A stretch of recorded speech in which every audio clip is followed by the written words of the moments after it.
I have 15 seconds and 10 are for boobies. Start the habit. Penguin and the Rookie on Orlando's Super TV 3. Looking for professional installation for that fence? Don't want to do it yourself? Look no further than FenceCrafter, Central Florida's newest and coolest wall building company. If you're like me, you want a yard wall built exactly for your personality, and FenceCrafter will absolutely do it for the least amount of money. If it's important to you, we'll do it, guaranteed. Custom painting, 3D print renderings, and free shipping is the FenceCrafter way of business. Call or find us on social media for your free estimate. FenceCrafter. Every year, people spend thousands of dollars on pedigreed show-quality dogs. Fancy, right? Now look at your own dog. I'll wait.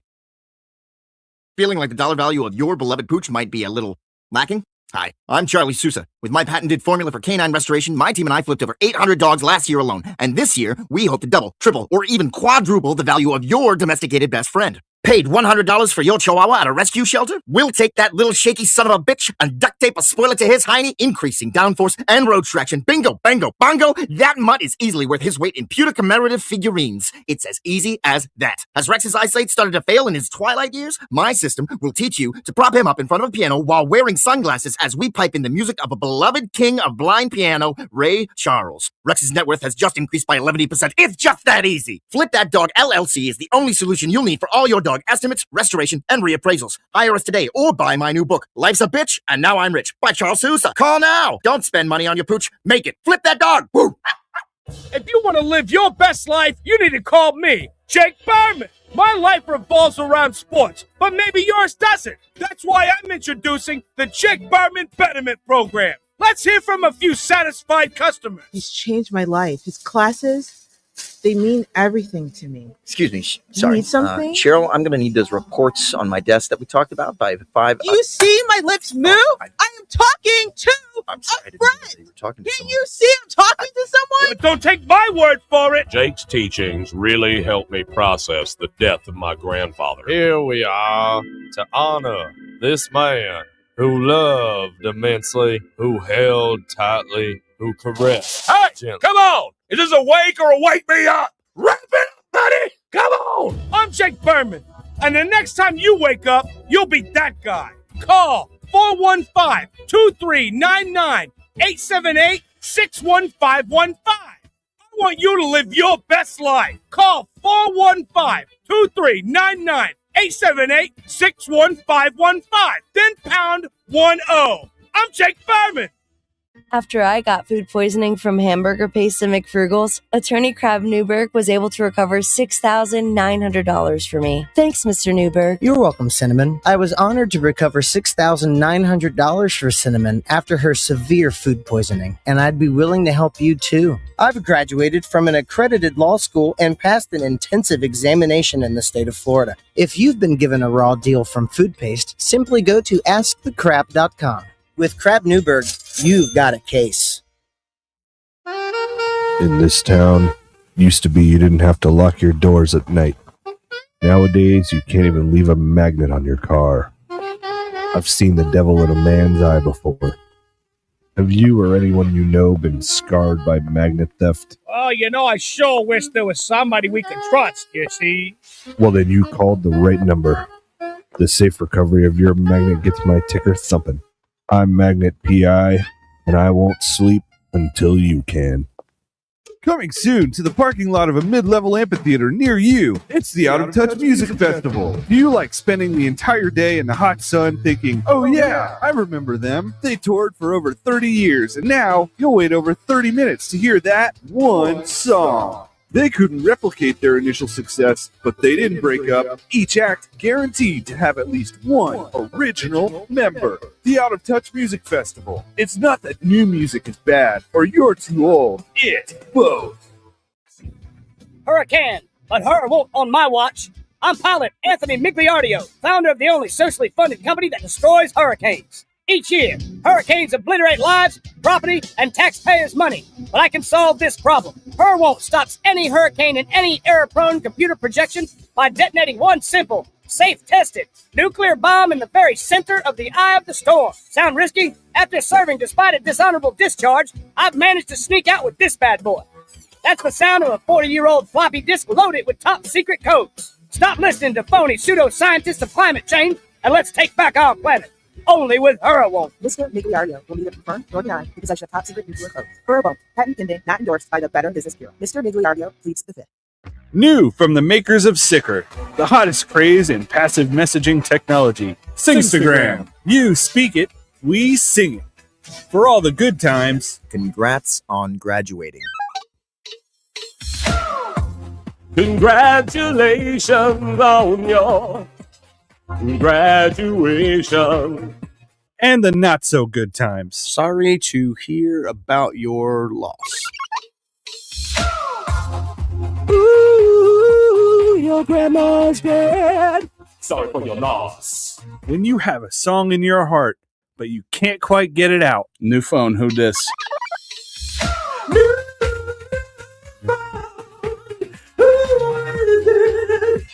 I lost the phone. Or total avoidance. Can you just let him know?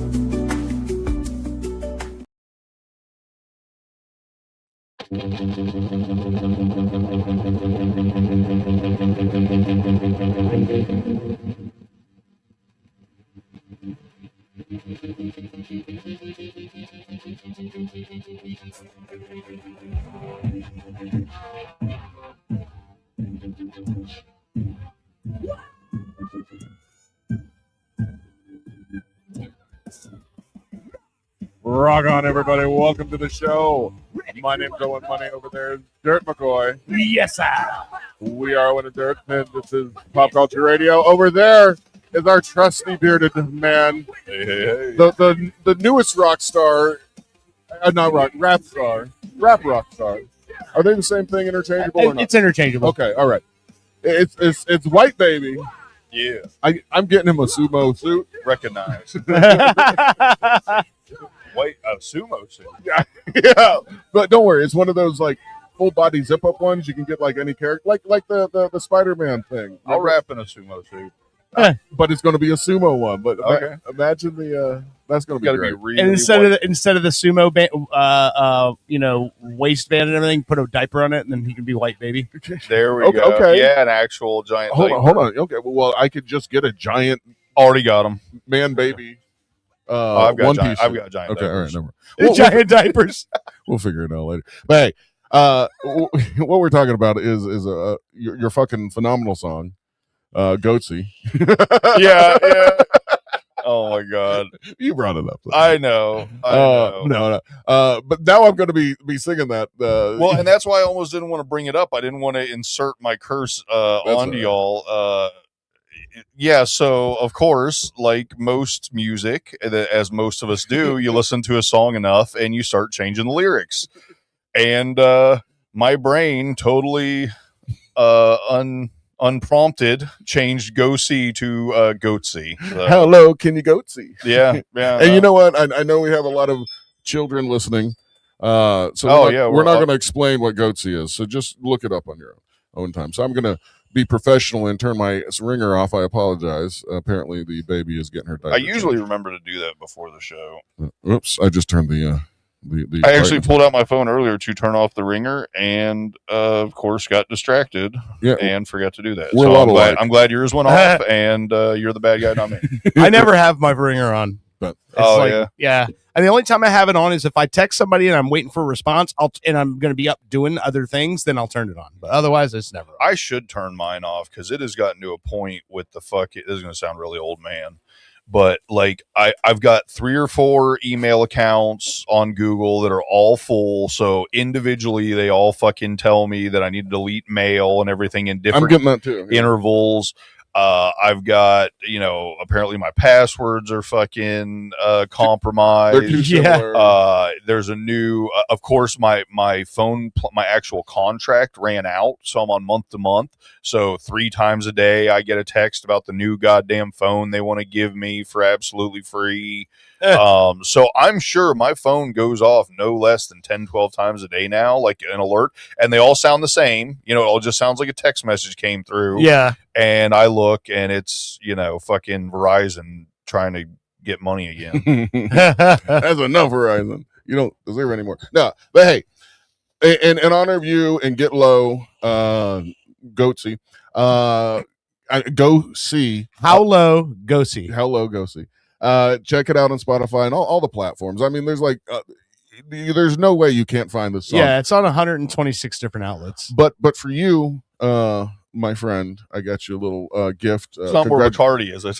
No Okay. more. You're already. It's really funny because I actually thought about the fact that you might do that, and I was even going to tell you, hey, I don't like Bacardi. No, I didn't even say don't like. It's just if I can choose, that's not what I'm going to choose. You know what I mean? It's fine. It's absolutely fine. So, and the gold stuff, I'm glad I didn't because the one special one you got ended up being really good. If you're looking for that kind of rum straight, I don't think I've had better. Is that breaking news right now that you don't actually pickle your body with Bacardi? You pickle it. No, but I've been pickling it since I started on this show. once a week. But anyway, so here for you, I got you a little gift. As promised, here you go. Catch. Oh, hell yes. Ding, ding, oh, ding, ding. and it's got a smiley face on it and shit. Yes, it's a bell for whenever people mention something. Just like you want. Why is it not open? I don't know. Hey, brand new. Just nobody else has used it, and that's very important when we're I almost don't want to hit it until someone makes a joke, but that's a good tone. That's a good cum joke tone. Wait, hold on. Can you even hear it from over there? Hold on, I'm gonna try to try it out. Yes. Yeah. No, that's dude. That's a good bell. It sounds like the pizza's ready. I'm so happy. This might be the happiest a bell has ever made me. Well, I'm glad. That's what you get for all. And you got to remember Taco Bell. So that's saying something. Yeah. that is. All right. I also went a little international, I guess, for the drinks. Although, yeah, everything else we mainly get is American, except some Mexican stuff. Yeah, Mexico, America, same thing. I went north this time. I went to Canada. Okay, and I got some. Canada. I got some Crown Royal. Hell yeah! But Crown Royal salted caramel. Oh my God! I didn't know that existed. Neither did I. My dog. Ow. You know what? You do this because my dog. I am so excited because Crown Royal doesn't do a ton of different flavors. I think there's apple. There's apple because I almost got that. There's the maple syrup one. I didn't see that one. I haven't had. That sounds amazing. That does sound good. No, I didn't know salted caramel, whatever Crown existed. I'm excited. Crown don't do anything not good. So here, pour me in my face. Hey. Kip. But no, got a few things we're going to hit on the show tonight. We're going to talk about World Cup because people do. I got there's a new movie out on Netflix starring John Cena and Eric Andre, but also there was somebody else in that. Who's that? Never mind. I can't remember off the top of my head. Yeah, this one. I'm going to share a new recipe. It's the Macho Mojito. Okay. Does that sound good to you? Like, it sounds like a delicious drink. What's matcha? Macho. Oh, Macho Mojito. Macho. It's hard for me to say. This isn't the one with cum in it, is it? It might be. It might be. I had to shoehorn it in there. I want to ring the damn bell. Anyway, we'll get to that later. Anyway, a lot of different stuff. But let's take a sip of this because I'm going to need it. I forgot you guys were still talking. I drank it earlier. When I tell you the story that what's been going on. That's pretty fucking good. Okay. I like it. I mean, it's not blowing my doors off, but it's good. No, it's good. I expected better. I think that goes to show you how good the other caramels we had. Yeah. What was it? The Scatterbrain. Yeah, and the Old Smoky. And the Old Smoky. Yeah. I think the Scatterbrain and the Old Smoky, since we're in that salted caramel vein, I think they both beat this. The Scatterbrain wasn't. It was salted. It was a chocolate peanut butter pretzel. Yeah. Oh, that's and right. that's where the salt came in on that. Yeah, that's right. Yeah, this makes me. It tastes like being sick in elementary school or something. I don't know. It tastes No, like I wouldn't say that. It don't taste like cough syrup to me at all. Yeah. It definitely tastes like caramel. But you got to remember, it's Canadian whiskey too. It Correct, definitely yeah. has that Canadian Yes. whiskey. It's Crown. You know, it definitely tastes like Crown. I wish it's definitely got the salt nailed. I wish it had a little more. I wish it had a little more caramel. It's not as sweet as I was expecting. Yeah. Here's the big question: is it 70 or 80 proof? 70. See, it should be sweeter.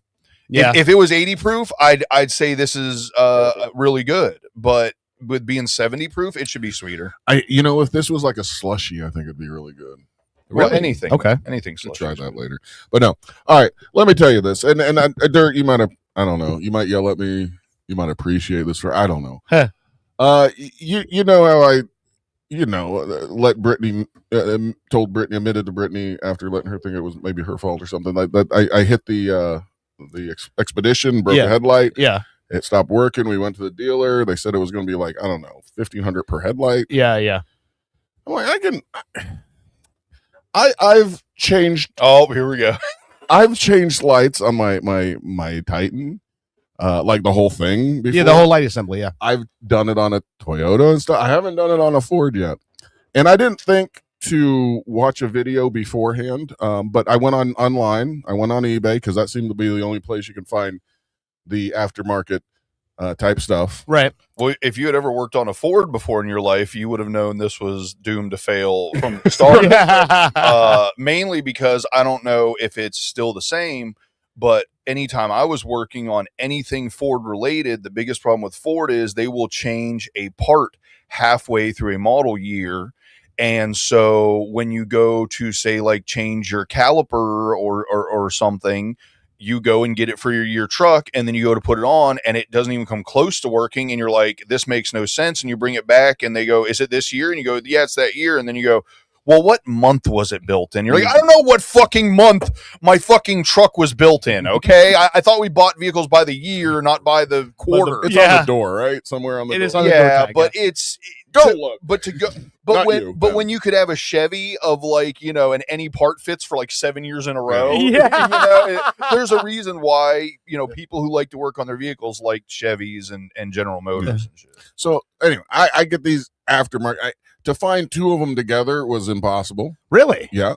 They usually sell them in pairs. What they do in like some of the stores on eBay and stuff, you could have the drop down menu, and they were always sold out. The pairs. So I had to buy a left one and a right one. So I did that. And same company, different company. Same company. Okay. I made sure it was a store, the same people. Got both of them shipped. Came together, but in different boxes, and huge. You don't realize how big the headlamp assembly is. Oh, yeah, massive. And these, instead of paying $1,500 a piece, I paid like $600, $700 with everything on it. Yeah, and it's still a lot of money. But I'm like, I'm gonna do this because I'm tired of driving around a vehicle with one headlight. Yeah, I can do this, right? And I go.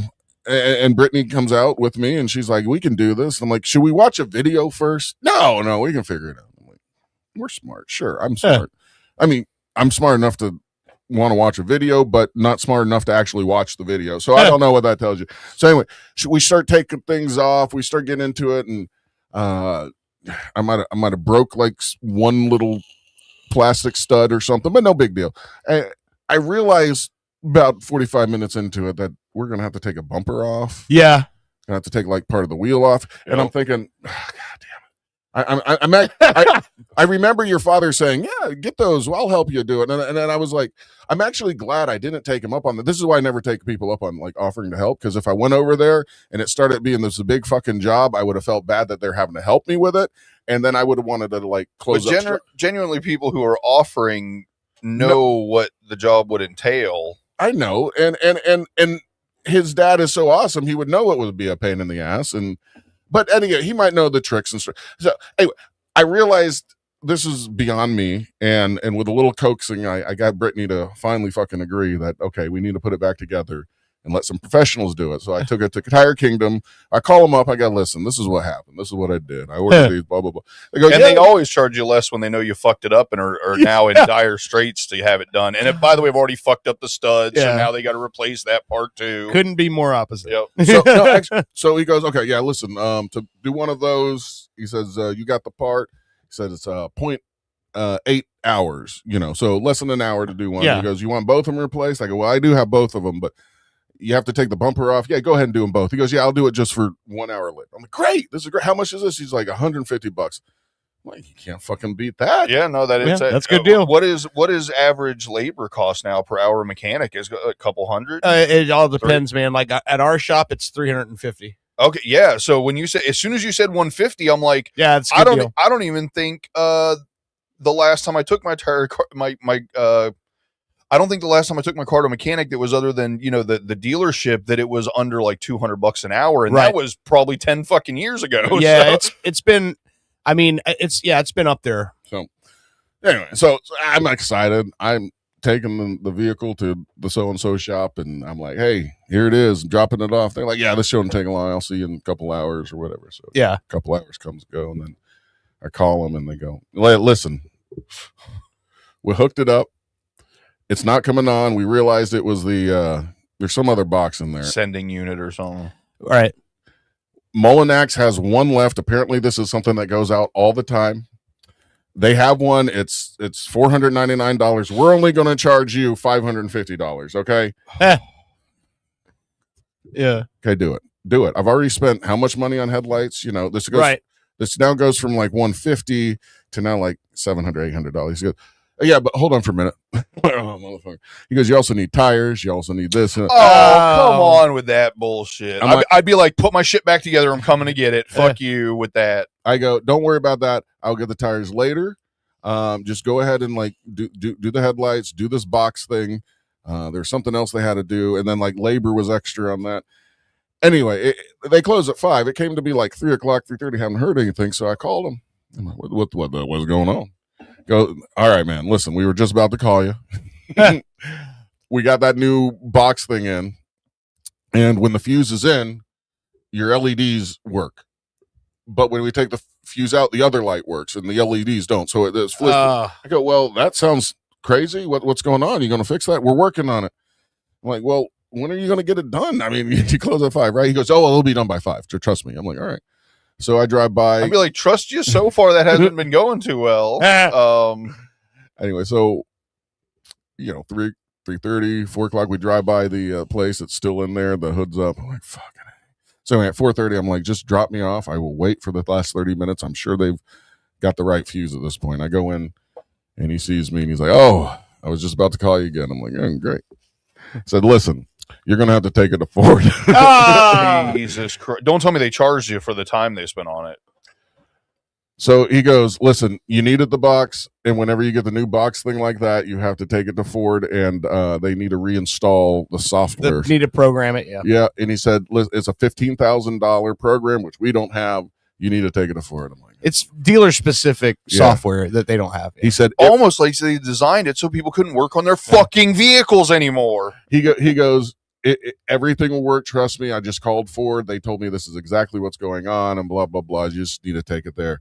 I'm like, fuck. And he goes, all right. And by the way, with all the labor and everything, blah blah blah blah. Fuck you, all the labor. Yeah. Anyway, I'm $1,300 lighter, and I still don't have a headlight that works. So here I am. What the fuck, fucking Canadian.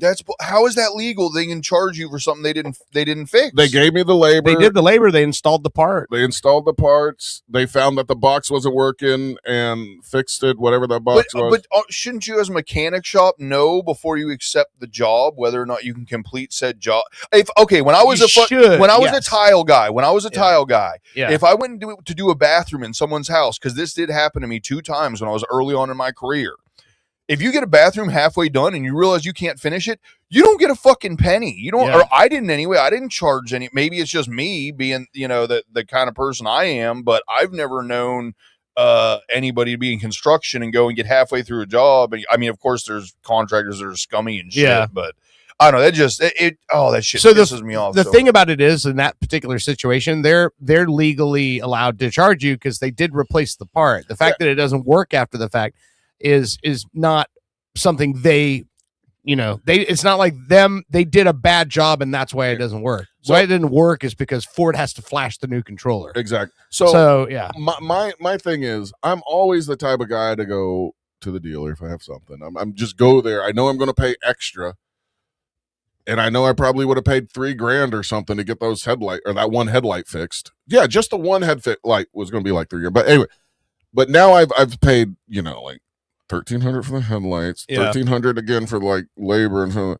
And now I don't know how much it's going to cost to get this fucking thing. It's probably going to be a half hour. Haven't you heard though? The Dow's at $1,500. Yeah.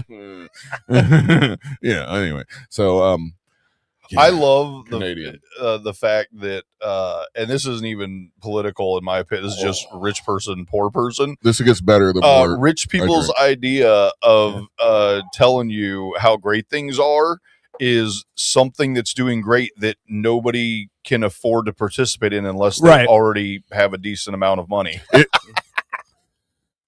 There was one this time, rich person thing that only rich people can do. It's doing great, poor people. There was one time, actually, Brittany's brother, before he passed, obviously, he told me he used to do the stock market and stuff like that, and he's like, anybody can do it. He said, just get cruise lines, and this is everybody. You listening? Here's a Rodney tip. His name was Rodney.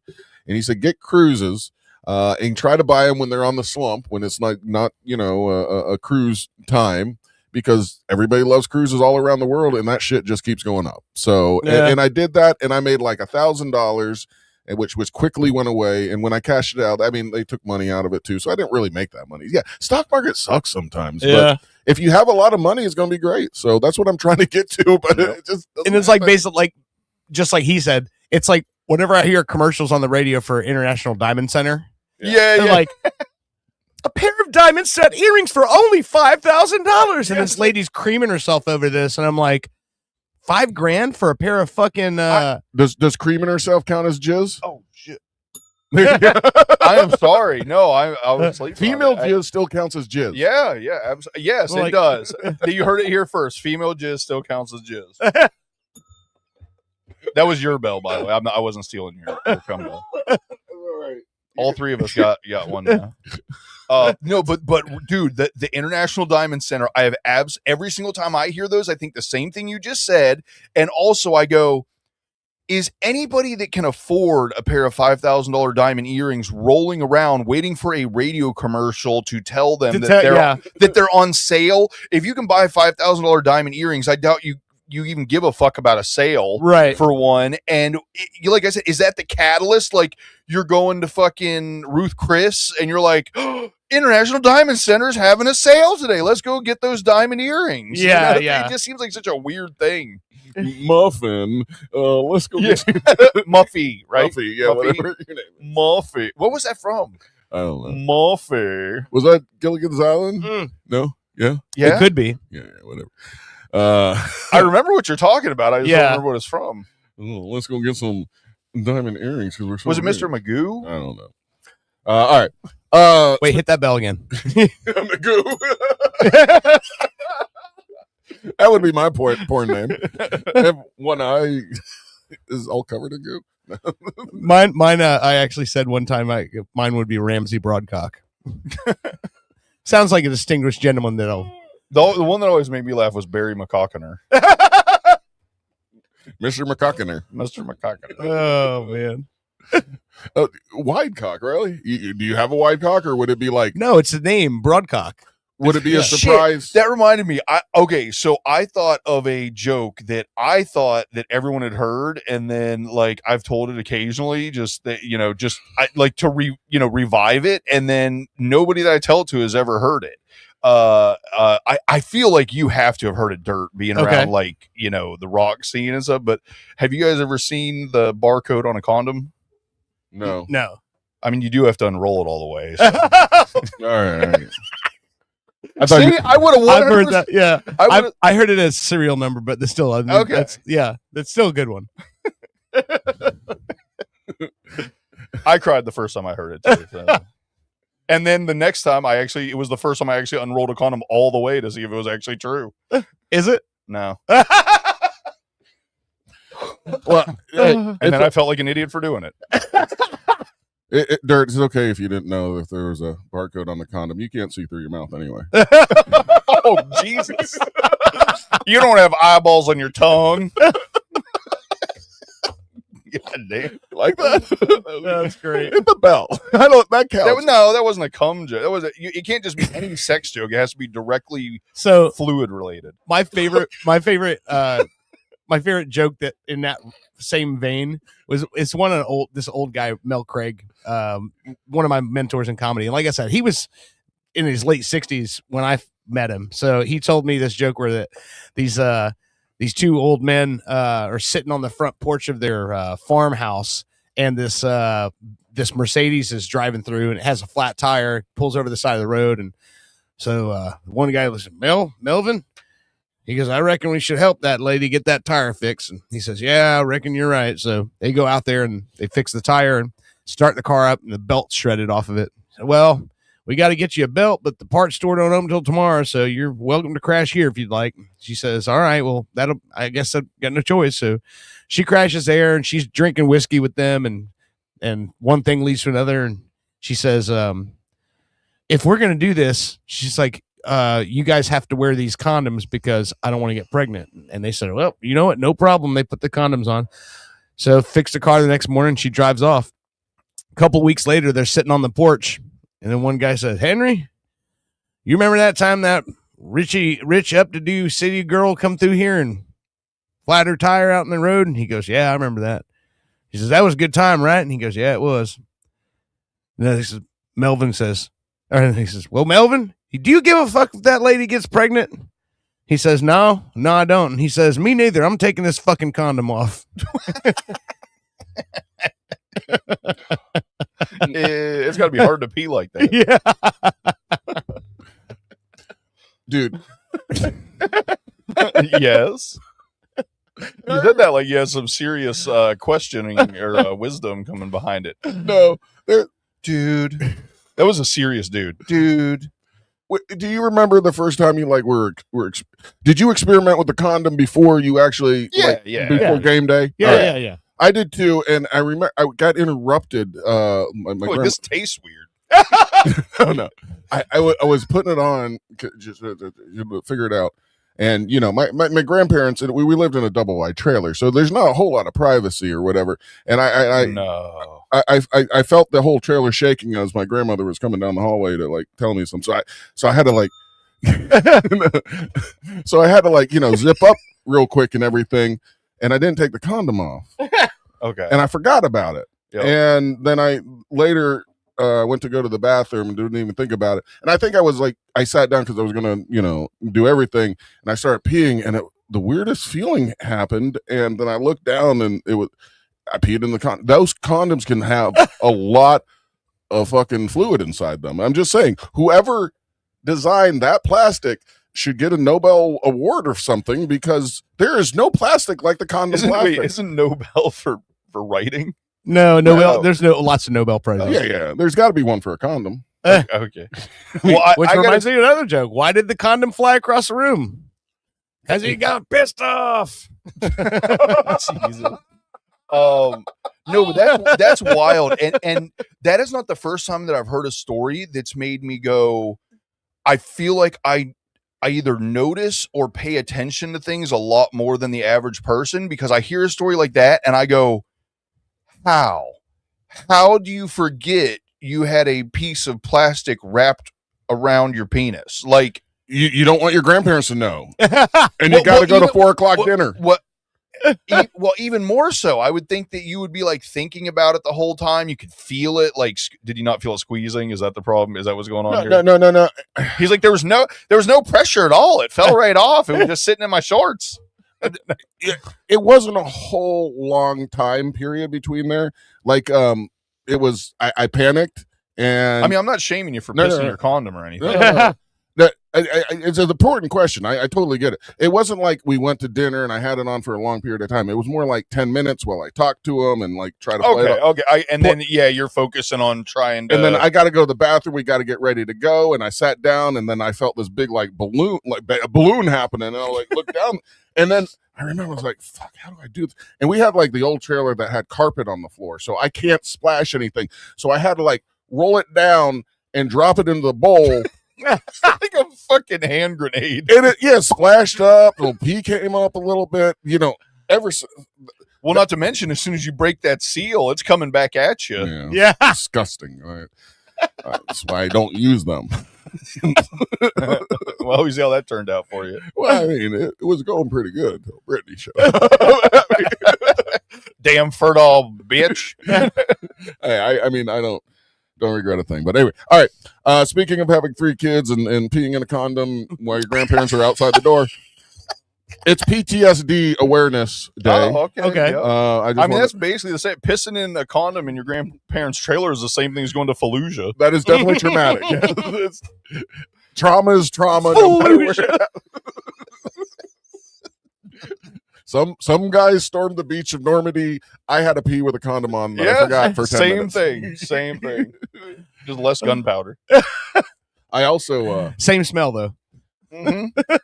I didn't start doing the thing until later. I was like 15, I think. I went. What do you mean by doing the thing? He made the hand motion. Working it. There you go. How old were you when you were exploring? Oh God. Probably 11 or 12. Okay, so you're a little bit. Yeah, I was a little bit more advanced. What about you? Not advanced. Advanced in age. I want to say like 13. So yeah, so I was a late bloomer, but I would hear my friends talk about it like at lunchroom, and I'm like, yeah, me too. Yeah, the stuff that I didn't know what they were talking about. So wait, kids were talking about that at school? Yeah. I talk. Oh yeah. Dude, when I went to school, my school, no one would even bring it up, and no one would even admit to it. I was homeschooled yet again, so there was nobody to jerk off with or where I was. Man, you missed out. You're sitting in a school locker room, and everybody's just stroking it. No, I would. No, that never happened. I don't think. No, did not. I would listen to other people's conversations a lot. Other guys were talking about like the pussy they had and stuff. And like, I was thinking, I'm so behind the times. And I blame my grandparents a lot for it because I grew up with old people and, whatever, who cares? So I heard all these guys talking about, jerking off and so that's a great feeling. Yeah. And we actually, I will say that early, I feel like that is out of the ordinary. What, 15 years old? Yeah, like 14. Because everybody did it, but you weren't like everybody's embarrassed about it. Right? Yeah, that was something to be like ashamed. Like no. Back in the day, our high school, there was a VHS tape that was called workout video, and we passed it around the friends. Y'all passed around a VHS, yes. It was. Boy, if that doesn't say 90s or late 80s, I don't know. We didn't have the internet back then, kids. Oh my God. Can you imagine? I could just see a whole fucking skit around that, where you got like the high school kids, they got it in their backpack and they're sneaking, they're passing it off like drugs in the fucking bathroom stall. And you know what? I was the last one to have that tape. And did you take it out of the box with fucking rubber gloves? Wait, no. Hold on. Let me think. I'm getting a couple stories mixed up. So no, I wasn't the last one to have that one. That was the workout video, and it was a great video we would talk about because there was this one part. It was a great video we would talk about. What's that talk? I'll tell you. So the premise of the video really was, it was a workout video. God bless spandex. This guy was working out, and then his girl. A guy was working out. Then his girl came in there, how it goes, and she's, you're so great at working it, Joe, you're awesome, Joe. Oh my God. And it keeps going, and then he's fucking her on the workbench and stuff like that, and he thrusts in there deep, and she goes, oh, deeper, Joe, deeper. Because just like that. Deeper, Joe, deeper. So all of us as fucking the nanny. You probably. I don't know. You didn't have a lot of choices. Deeper, Joe. So like in the middle of like English, and it's real quiet, people are supposed to be like studying, doing stuff. Like one of us would go, deeper, Joe. It was fun. No, So, I get it. I get it.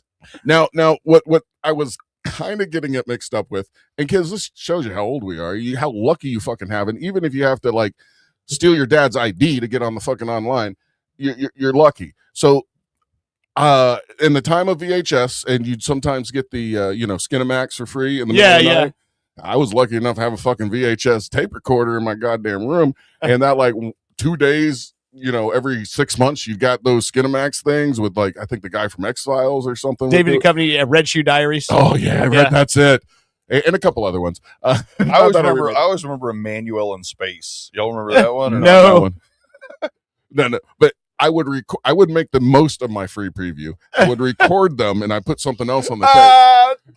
So this is what happened. So jerking off the previews. Well, not just it was like it was all the whatever they usually show. Yeah. It was just like for two days you got it for free. Yeah, they would give you free. Okay. Yeah, it's like Yeah. the free HBO and Cinemax preview week, and it was like, or for however long it was. It was just you just got access to it on your cable for that time. And when you're 16 and you don't have the internet yet, you think this is going to last you till you're 30. Yeah. Right. So I recorded like 3 or 4 spots, and when I'd have the house alone, and I've learned when I learned it the right way. God, so many stories. So I would take care of business when my grandparents weren't alone. You stop the tape, leave it. So anyway, I was at school one day, and my grandfather was fucking nosing around my shit, and I don't know why he needed a tape. I guess he needed to set something up to record for my fucking grandmother. So he went into my room to find a fucking blank tape, and he happened to pop in my jerk off tape. Okay. I got home. He was so mad, yelling at me like, what kind of perv am I? And blah, blah, blah. See, there's another thing I don't understand, because for a fact that old man was jerking off when he was younger. I don't understand the whole, like, it falls into that whole, but then again, I'm a preacher because I do terrible things, but you can't, or you're a terrible person, you're going to hell. But we've talked to my grandmother before. I really do think they had sex twice. And that was it. So I don't know if my grandfather jerked off. If he was still alive, I would ask. Maybe just call my grandmother and ask her if he was a really well, there's another theory. If someone's super grumpy, maybe they didn't learn how to jack off, or felt ashamed about it. Some religious shame about it. Exactly. Yeah. Maybe he was shamed out of it. Because I'm going to be real. In my brain, the only way I can see anybody shaming anybody else for jerking off is either they don't know how to do it right or they're shamed religiously for it. You know what I mean? Right. Like, how can anybody pleasure themselves and then go, how dare somebody do this? How did every day, sometimes twice.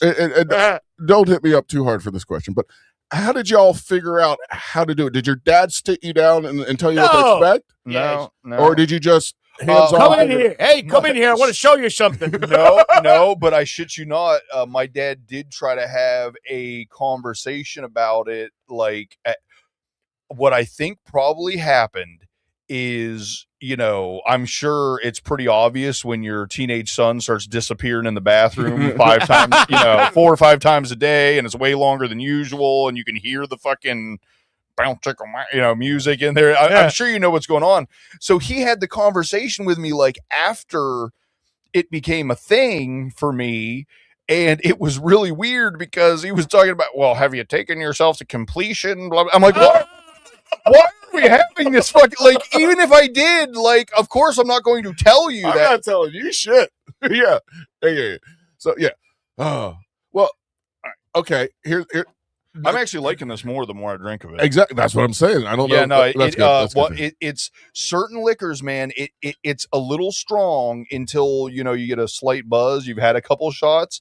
And then it, smooths out. That's once you adjust to it. Yeah. So, and I actually, I'm digging it. Yeah. I'm not gonna lie. So am I. And maybe that's why I'm sharing so much. Last story I'll tell. And This then we'll is take great. a break. No, hey, for the segment that you bestowed the cum bell on me, I don't think it could have went any better than talking about our childhood jerk off stories. Well, here's the thing.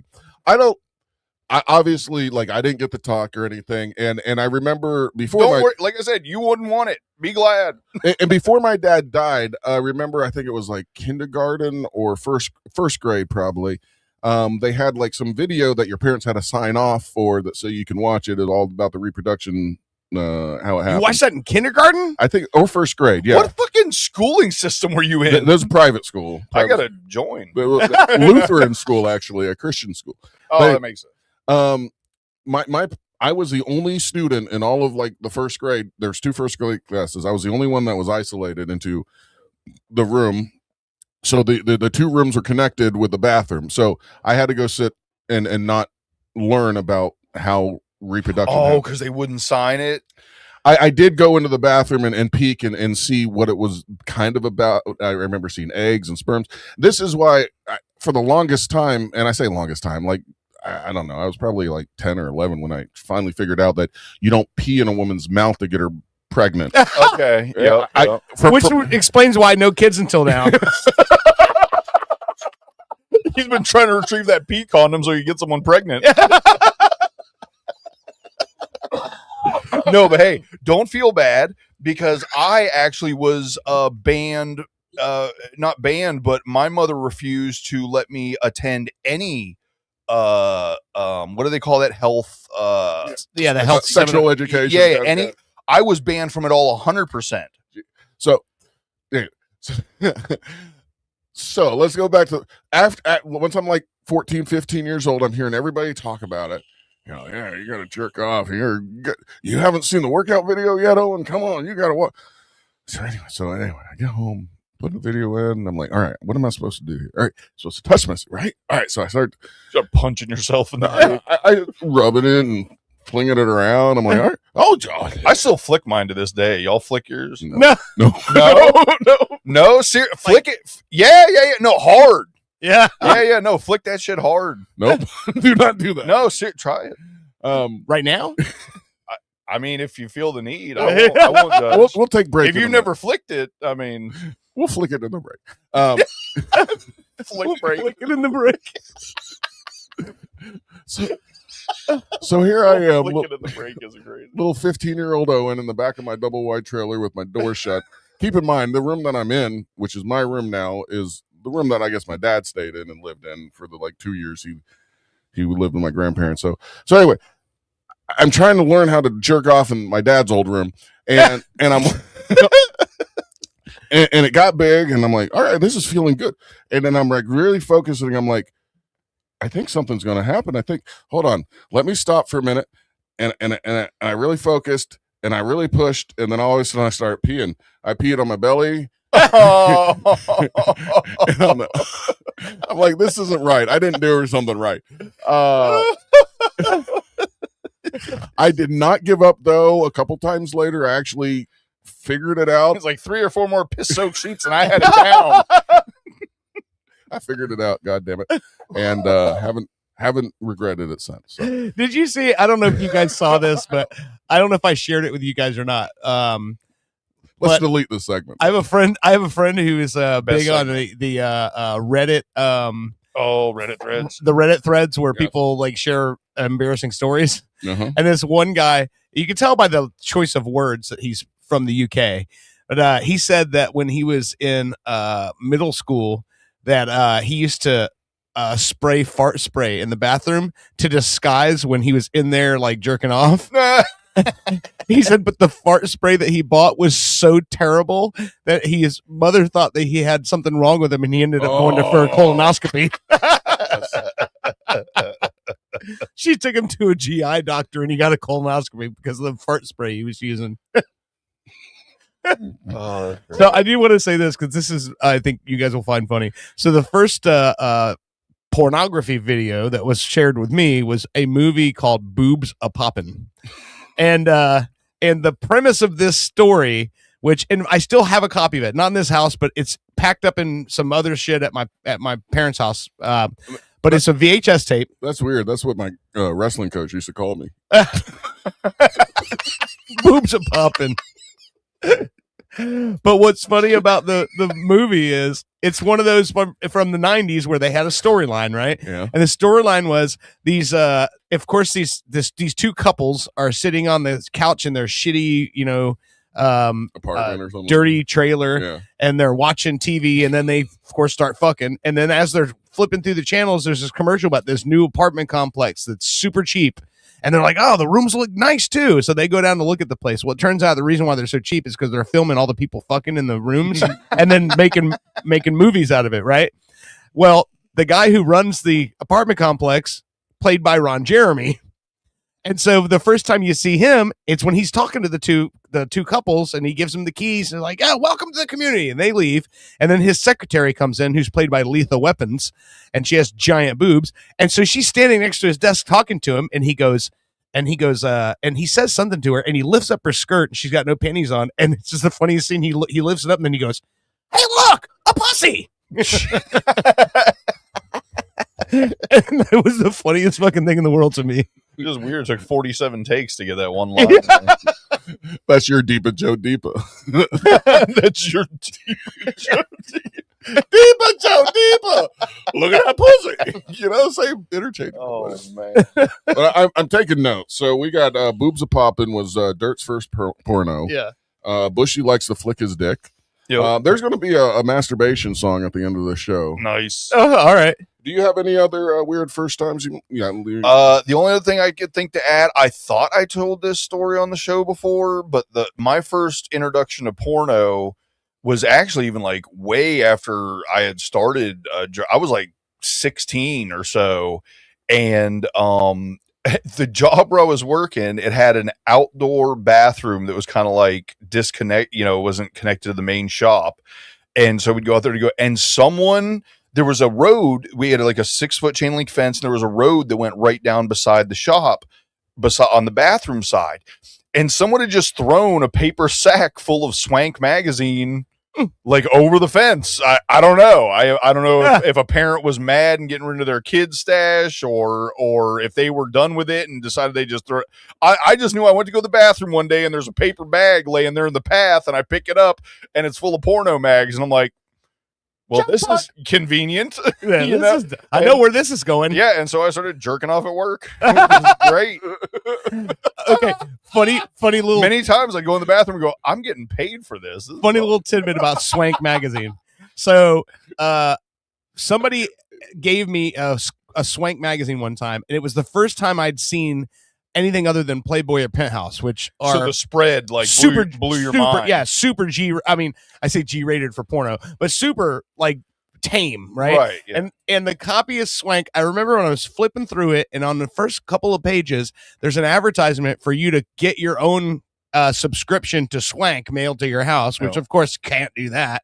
They have that shown up in the mail, right? But in the fucking ad is the CEO or founder of Swank, and in the fucking ad, he's sitting on the toilet holding a copy of Swank with his fucking dick in his hand. What? And that's the guy who owns the company, and he's there with his own fucking dick in the picture, jerking his own dick, and I'm like, oh, this goes hard. Do you guys remember that beautiful golden time? I only remember it being for like a year or two, but I'm not sure what the actual time span was. But you used to be able to go to the gas station. Yep. And there was no plastic covering on the porno mags. They just had them behind the counter. But if you were tall enough to see back there, you could see, everything. Yeah, now they're in plastic bags. Well, I mean, I swear it wasn't maybe 6 months to a year after I even realized that was a thing. They started sleeving them up. And what's funny is the one that the store that I remember seeing that at for the first time was that Circle K right across the street from the baseball fields on Park Avenue and was it Sandpiper? You know what? I'm going to be real. There is a 50% chance that was the first place I saw it. I mean, we both grew up in Apopka. Yeah. And I absolutely remember that being one of the places, that I recall that being a thing. That'd be really funny if the first time me and you both saw Boo was at the same Circle K. You both jerked off the same trash. Yeah.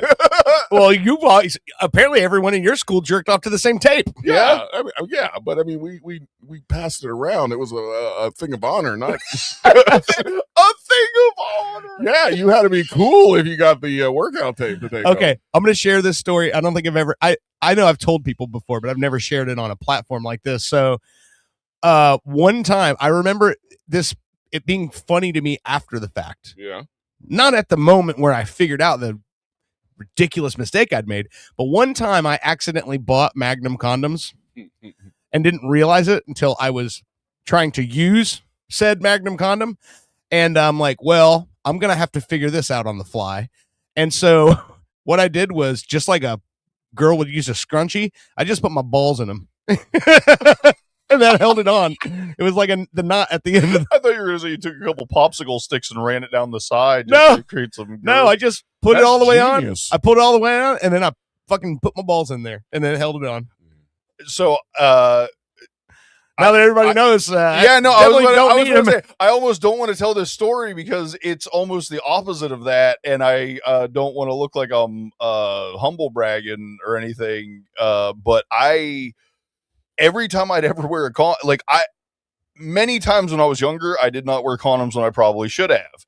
And I had a girlfriend at one point, and she was like, asked, and I was like, look, I said, I can't wear them. I said, I can't even finish half the time when I've got a condom on. I said, it's just, I said my shit will go numb, it'll fall asleep and shrivel up. And she's like, well, have you tried Magnums? And I'm like, no. I was like, I'm not doing that. I wanted to save myself that embarrassment. You know what I mean? And she's like, no, I think you'd fit them. And then, of course, I started questioning why my girlfriend had this much, because this was pretty early on. I was like, why does my girlfriend know condom sizes, and where I should be sitting in the demographic? But anyway, I did try them and it worked out well. But I will say, never seen the barcode on a Magnum condom. It's more of a girth scenario. Well, at the 7-Eleven right by over where you're at, right? Yep. There's a fucking I remember going in there one time to, I think it was buying a pack of cigarettes or something, and right next to the register they always have that little rollable cart with all their shit that's on special or it's on clearance or whatever. And I remember buying a pack of cigarettes one time, and I look over and they had all the Magnum condoms on the clearance rack, and I go, no big dick guys in a pop apparently. I went into that 7-Eleven at midnight one time, and fucking mice running across the floor, and I'm like, dude, do you see those mice over there? And he goes, yes, mice. nice mice. Well, he didn't say that. He said, yeah, just mice. But yeah, he might have said nice mice, sure, whatever. But I mean, I thought he said nice. I'm like, that's odd. Yes, mice. And it's like, he knew, and he couldn't care less. And I'm like, friends. Like, whatever, man. They just ran under the drink machine if you want to do anything. He didn't well, that syrup will kill him anyway. So, all right, let's take a break. When we come back, we're going to talk some soccer. We're going to talk some movies that are out. Well, at least one or two movies that are out. John Cena and also Jackass. Oh, and Eric Andre. And I'll give you the recipe because I know Bushy's really interested in the macho mojito, right? Oh, for sure. You're not. Oh, I will say real quick. We started with the song. I'll end with a quick thing about the song, and we talk about visualizing and speaking things into existence. Yes, I am the new Pitbull.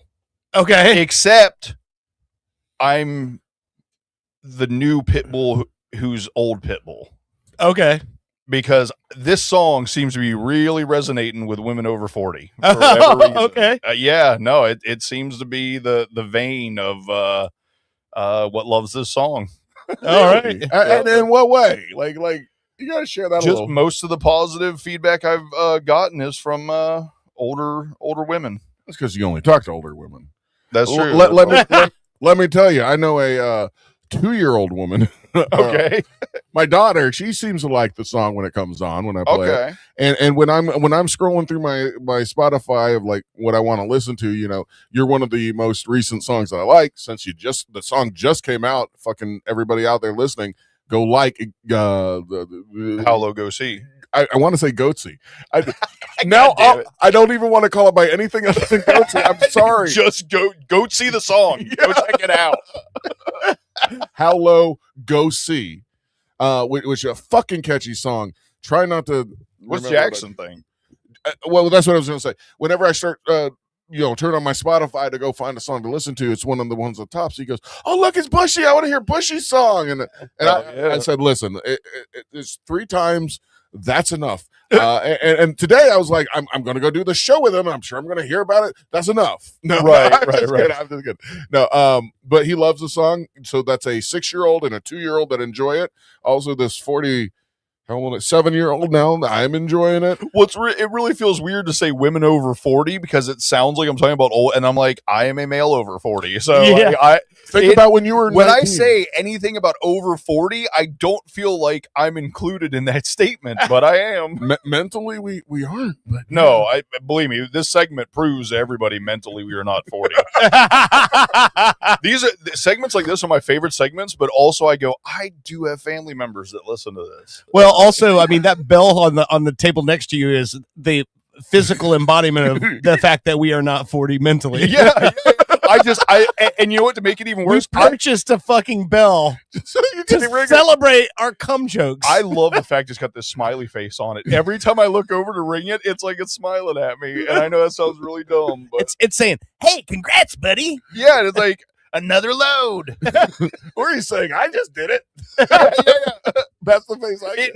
This is the cum bell because he's happy. He looks like he just finished. All right. Yeah, let's take a break. You're listening to Pop Culture Radio. We will be right back. What a sticky second. A song to say, a shot window, singing I'm singing a song to say, a shot window, singing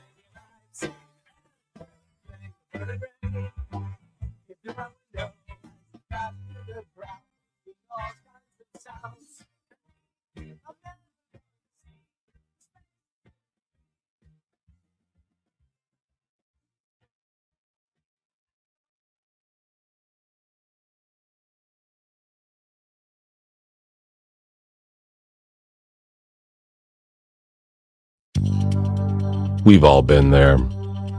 You thought you had a great idea for a dispatch, but it just wasn't good.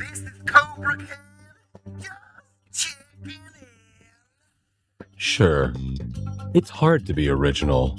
What up, Sealand? Sabrina, I love you. Sean, you're a dick. You try writing a joke while you're using a weed whacker. Embrace the fellowship of the 95%ers support group. Remember, you are the 95%, so maybe they have the problem. Hurricane, but her won't on my watch. I'm pilot Anthony Migliardio, founder of the only socially funded company that destroys hurricanes. Each year, hurricanes obliterate lives, property, and taxpayers' money. But I can solve this problem. Won't stops any hurricane in any error-prone computer projection by detonating one simple, safe-tested nuclear bomb in the very center of the eye of the storm. Sound risky? After serving despite a dishonorable discharge, I've managed to sneak out with this bad boy. That's the sound of a 40-year-old floppy disk loaded with top-secret codes. Stop listening to phony pseudoscientists of climate change, and let's take back our planet. Only with Hura won't. Mr. Migliardio will neither confirm nor deny the possession of top-secret nuclear codes. Hura won't. Patent pending, not endorsed by the Better Business Bureau. Mr. Migliardio pleads the fifth. The twilight years are the best years of your life. But you might not know that if you're just watching TV. Hi, I'm host Chris Christopher. And I'm Neil Scheinfeld. Getting older offers insightful commentary and wisdom to those of you enjoying your last years. We understand you have, at best, 4 more years left. Getting older shows old people, not unlike yourself, doing things exceptionally better than you. Drop us a line to be featured on the next episode. And do it quickly, sooner rather than later. Time is a precious thing, and so is tuning in to Getting Older. This is not a political ad. If it were a political ad, you would know, because it would begin with dark and somber music as I talk about the person I don't want you to vote for, like this. Also, I would drop my voice a little to sound more ominous as I tell you things about the candidate that are designed to scare you about the future if they were elected. Facts are not important here because I'm just trying to manipulate your feelings. But I don't want to end there. Now I want to make you feel good. So we'll switch to more upbeat music here, as I now tell you the person for whom I want you to vote for. Again, facts are not important here. We will just say things like our candidate will provide better schools, and lower taxes, and puppies and kittens for all. Finally, if this were a political ad, you would hear a statement about who is paying for this, like a political action committee, which raises millions of dollars from the very wealthy with hopes of getting you to vote for the candidate that they think will benefit them the most. The Phillips File is responsible for the content of this ad about the making of a political ad.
Have you ever been hungry? Boy knows I have. And sometimes you just don't know where to go. That's why I started Steve's House of Food, where you can get all your favorite foods. Located in my house, Steve's House of Food has all your favorite foods like chicken, nacho, beef, bean, beets, bread, pan-seared foie gras with a Merlot reduction served on polenta, and snacks. Steve's House of Food, where your favorite foods are now also my favorite foods as well. Please come to my house. Please. After I got food poisoning from hamburger paste at McFrugal's, Attorney Crab Newberg was able to recover $6,900 for me. Thanks, Mr. Newberg. You're welcome, Cinnamon. I was honored to recover $6,900 for Cinnamon after her severe food poisoning, and I'd be willing to help you too. I've graduated from an accredited law school and passed an intensive examination in the state of Florida. If you've been given a raw deal from food paste, simply go to askthecrab.com. With Crab Newberg, you've got a case. If you want to live your best life, you need to call me, Jake Berman. My life revolves around sports, but maybe yours doesn't. That's why I'm introducing the Jake Berman Betterment Program. Let's hear from a few satisfied customers. He's changed my life. His classes, they mean everything to me. Excuse me. Sorry. need something? Cheryl, I'm going to need those reports on my desk that we talked about by 5. Do you see my lips move? I am talking to I'm sorry, a friend. You were talking to Can't you see I'm talking to someone? But don't take my word for it. Jake's teachings really helped me process the death of my grandfather. Here we are to honor this man who loved immensely, who held tightly, who caressed. Hey, gently. come on. Is this a wake or a wake me up? Wrap it up, buddy. Come on. I'm Jake Berman. And the next time you wake up, you'll be that guy. Call 415-239-9878-61515. I want you to live your best life. Call 415-239-9878-61515. Then pound 10. I'm Jake Berman. After a local Ponzi scheme pulled the wool over my eyes, attorney Crab Newberg was able to recover my life savings, $36,000. Thank you, Mr. Newberg. You're welcome, Chet. I was honored to recover over $40,000 for Chet after a local gym took him for a dumbbell, and I'd be willing to help you too. I've graduated from an accredited law school and passed an intensive examination in the state of Florida. Ponzi schemes are illegal. You don't need two other friends to tell you. Visit AskTheCrab.com. That's crab with a K, and you've got a case.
After spilling a hot beverage on my pants, Attorney Crab Newberg was able to recover $14,000 for me. Thank you, Mr. Newberg.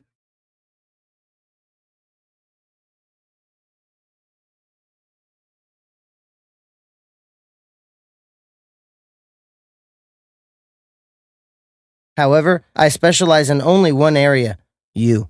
Go to askthecrab.com and see what Crab Newberg can do for you. With Crab Newberg, you've got a case. After my grunkle misdiagnosis, Attorney Crab Newberg was able to recover $140,000 for me. Thank you, Mr. Newberg. You're welcome, Valentino. I was honored to recover $140,000 for Valentino, and I'd be willing to help you too.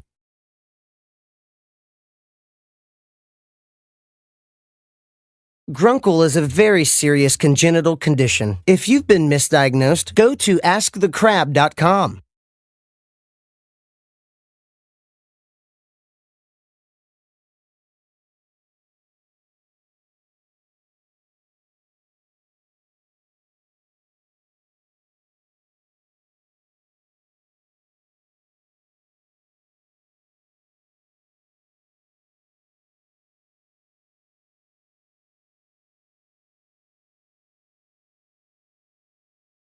After being laid off, Attorney Crab Newberg was able to recover $2.1 million from me. Thank you, Mr. Newberg. You're welcome, Joe. I was honored to recover $2.1 million for Joe after he was fired from his job, and I'd be willing to help you too. I've graduated from an accredited law school and passed an intensive examination in the state of Florida. No one has the right to treat you like dirt, but if they do, I will make them pay. Simply go to askthecrab.com and see what Crab Newberg can do for you.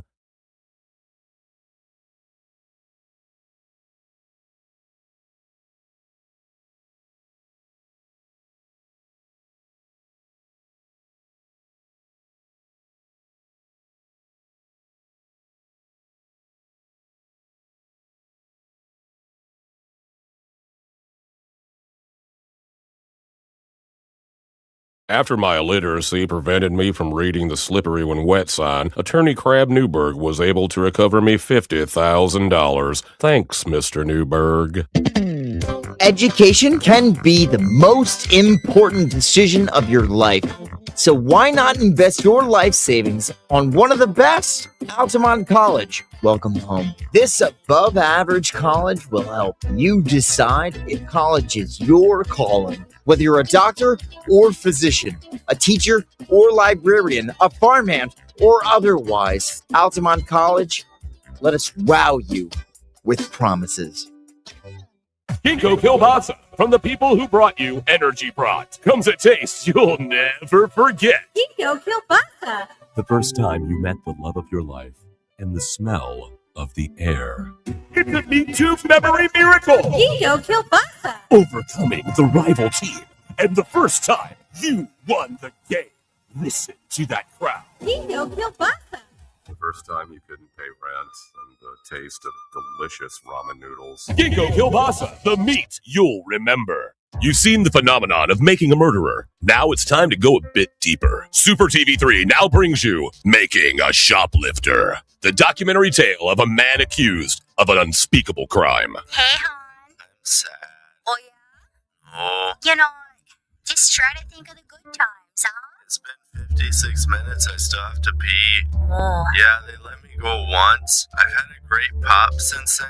You know you're not allowed to have those sugar pops. No, WrestleMania's next week. Don't worry, okay? Your pops is taping it. Hulk is gonna make a comeback. He's just misunderstood. New witnesses. I saw him with the bag of buggles. I knew exactly what he's doing. Drama unfurled. I've worked here for 16 years and we've never had bugles. The riveting drama. Have you guys seen my buddy what got the witch fingers? Been waiting for like 54 minutes. Evidence mishandled. Well, have you tested the evidence? We always test the evidence. Yes, but have you tested it for hot fries? We generally don't test for hot fries. I plead the fifth. Making a Shoplifter. Only on Super TV3. Coming soon to the parking lot of a mid-level amphitheater near you, it's the Out of Touch Music Festival. Do you like spending the entire day in the hot sun thinking, oh yeah, I remember them. They toured for over 30 years, and now you'll wait over 30 minutes to hear that one song. They couldn't replicate their initial success, but they didn't break up. Each act guaranteed to have at least one original member. The Out of Touch Music Festival. It's not that new music is bad or you're too old. It's both. It's been called this year's sleeper hit. Prime time tomorrow on Orlando's Super TV 3. Where's the girl, Miero? I'm afraid you'll have to try a little harder, Hernandez. Where did you pull her? She's too big to fit in these drawers. And she's made of bony skin, not invisible matter. So I know she cannot be standing right here. Clever detective, but not clever enough. ¿Por qué, Miero? She's just a girl.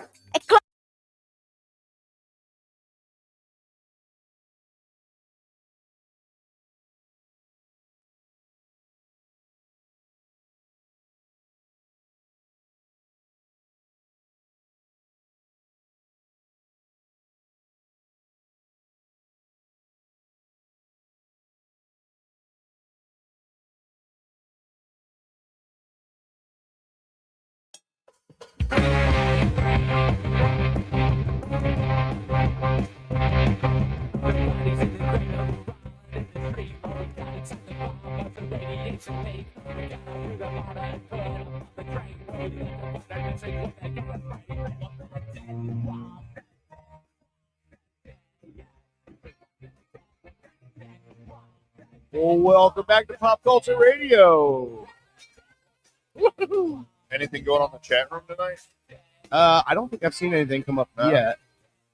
Let's see. No, not at the moment. I mentioned in my Marvel Strike Force Alliance that I do a podcast on Saturdays, and it was really funny because I've mentioned it before. Most of the people in my alliance, we've been together almost a year now, and I mentioned it this time, and there was like 3 or 4 people that were all like, "Really? You never said this before, or I missed it." So apparently, the times that I had mentioned it before, it must have got scrolled off pretty quickly in chat or something, and people didn't catch it, because people that have definitely been in the alliance with me throughout the time I've mentioned it before were completely surprised by it. And one of them already went and actually listened to the Father's Day show and said he really liked it. Oh, that's funny. We might end up having a fan or two from my mobile game.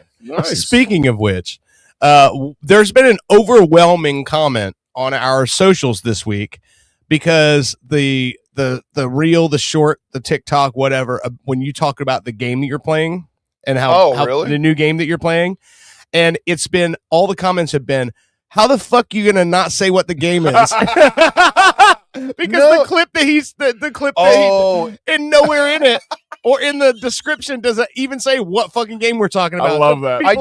I was about to say, I definitely said it when I was talking about it. You did it. It wasn't in the clip. I love trolling the people sometimes. That's great. No, that's probably perfect clip marketing. You know what I mean? Like you want it to people to go, well, fuck, now I got to go find out what the game is. The other one, which we just got a comment the other day, was somebody who's like, "Are you ever going to fucking say what it says is like the seal that pushed me or whatever?" Yeah. People are still commenting on that thing because they're pissed off that it never actually says what it translates to. They listen to the whole thing and they're like, "What?" Yeah. I will say, I love the fact that just in my regular scroll now, we have started popping up the shorts fairly regular. Yeah. Like at least once a day, if not twice a day, through my normal scroll, we pop up in there. Yeah. I think that's pretty cool. It's funny because like some of that one clip that we did like I don't know 3-4 months ago about the Tuesday reset theory. Yep. That clip will not die. It's over 500,000 well, every views on that Tuesday it clip now. resets. Yeah. It's actually 2 million views, but every 500K it hits another Tuesday. Yeah. So yeah, I'm gonna pour me a little bit more of this. Yeah, it's really funny. I think we all kind of poo-pooed on this crown just At little first. bit at first, and Yeah, it's definitely good. It is flying out of that bottle, and every time, here we go. I need some more of that on. And every time I look at my glass, it is way emptier than I expected it to be. Just like Canada, you want to hate it, but it grows on you. Yeah. I'm just kidding. Canada. Don't hate me. Hey, speaking of Canada, let's talk about Jackass. Oh, yeah. I say that not because Canadians are jackasses, but because a lot of the guys from Jackass are from Canada. Right. Yeah. Is that true? That. Yeah. I don't know. I just made that up on the fly. Steve-O and Knoxville? Pontius and all them, they're from Toronto. Exactly. That's like I said. Canada. Yeah. I had no idea. Yep. Neither did I. Yeah, so sometimes things work out when you the movie premiere, the new movie came out Friday. And it was kind of cool because of at the actual Hollywood red carpet premiere this week. April and Phil Margera showed up to the premiere. Bam did not come. They explained why. He's in the new movie in archival footage and stuff, but he didn't shoot anything new. He's 2 years sober now.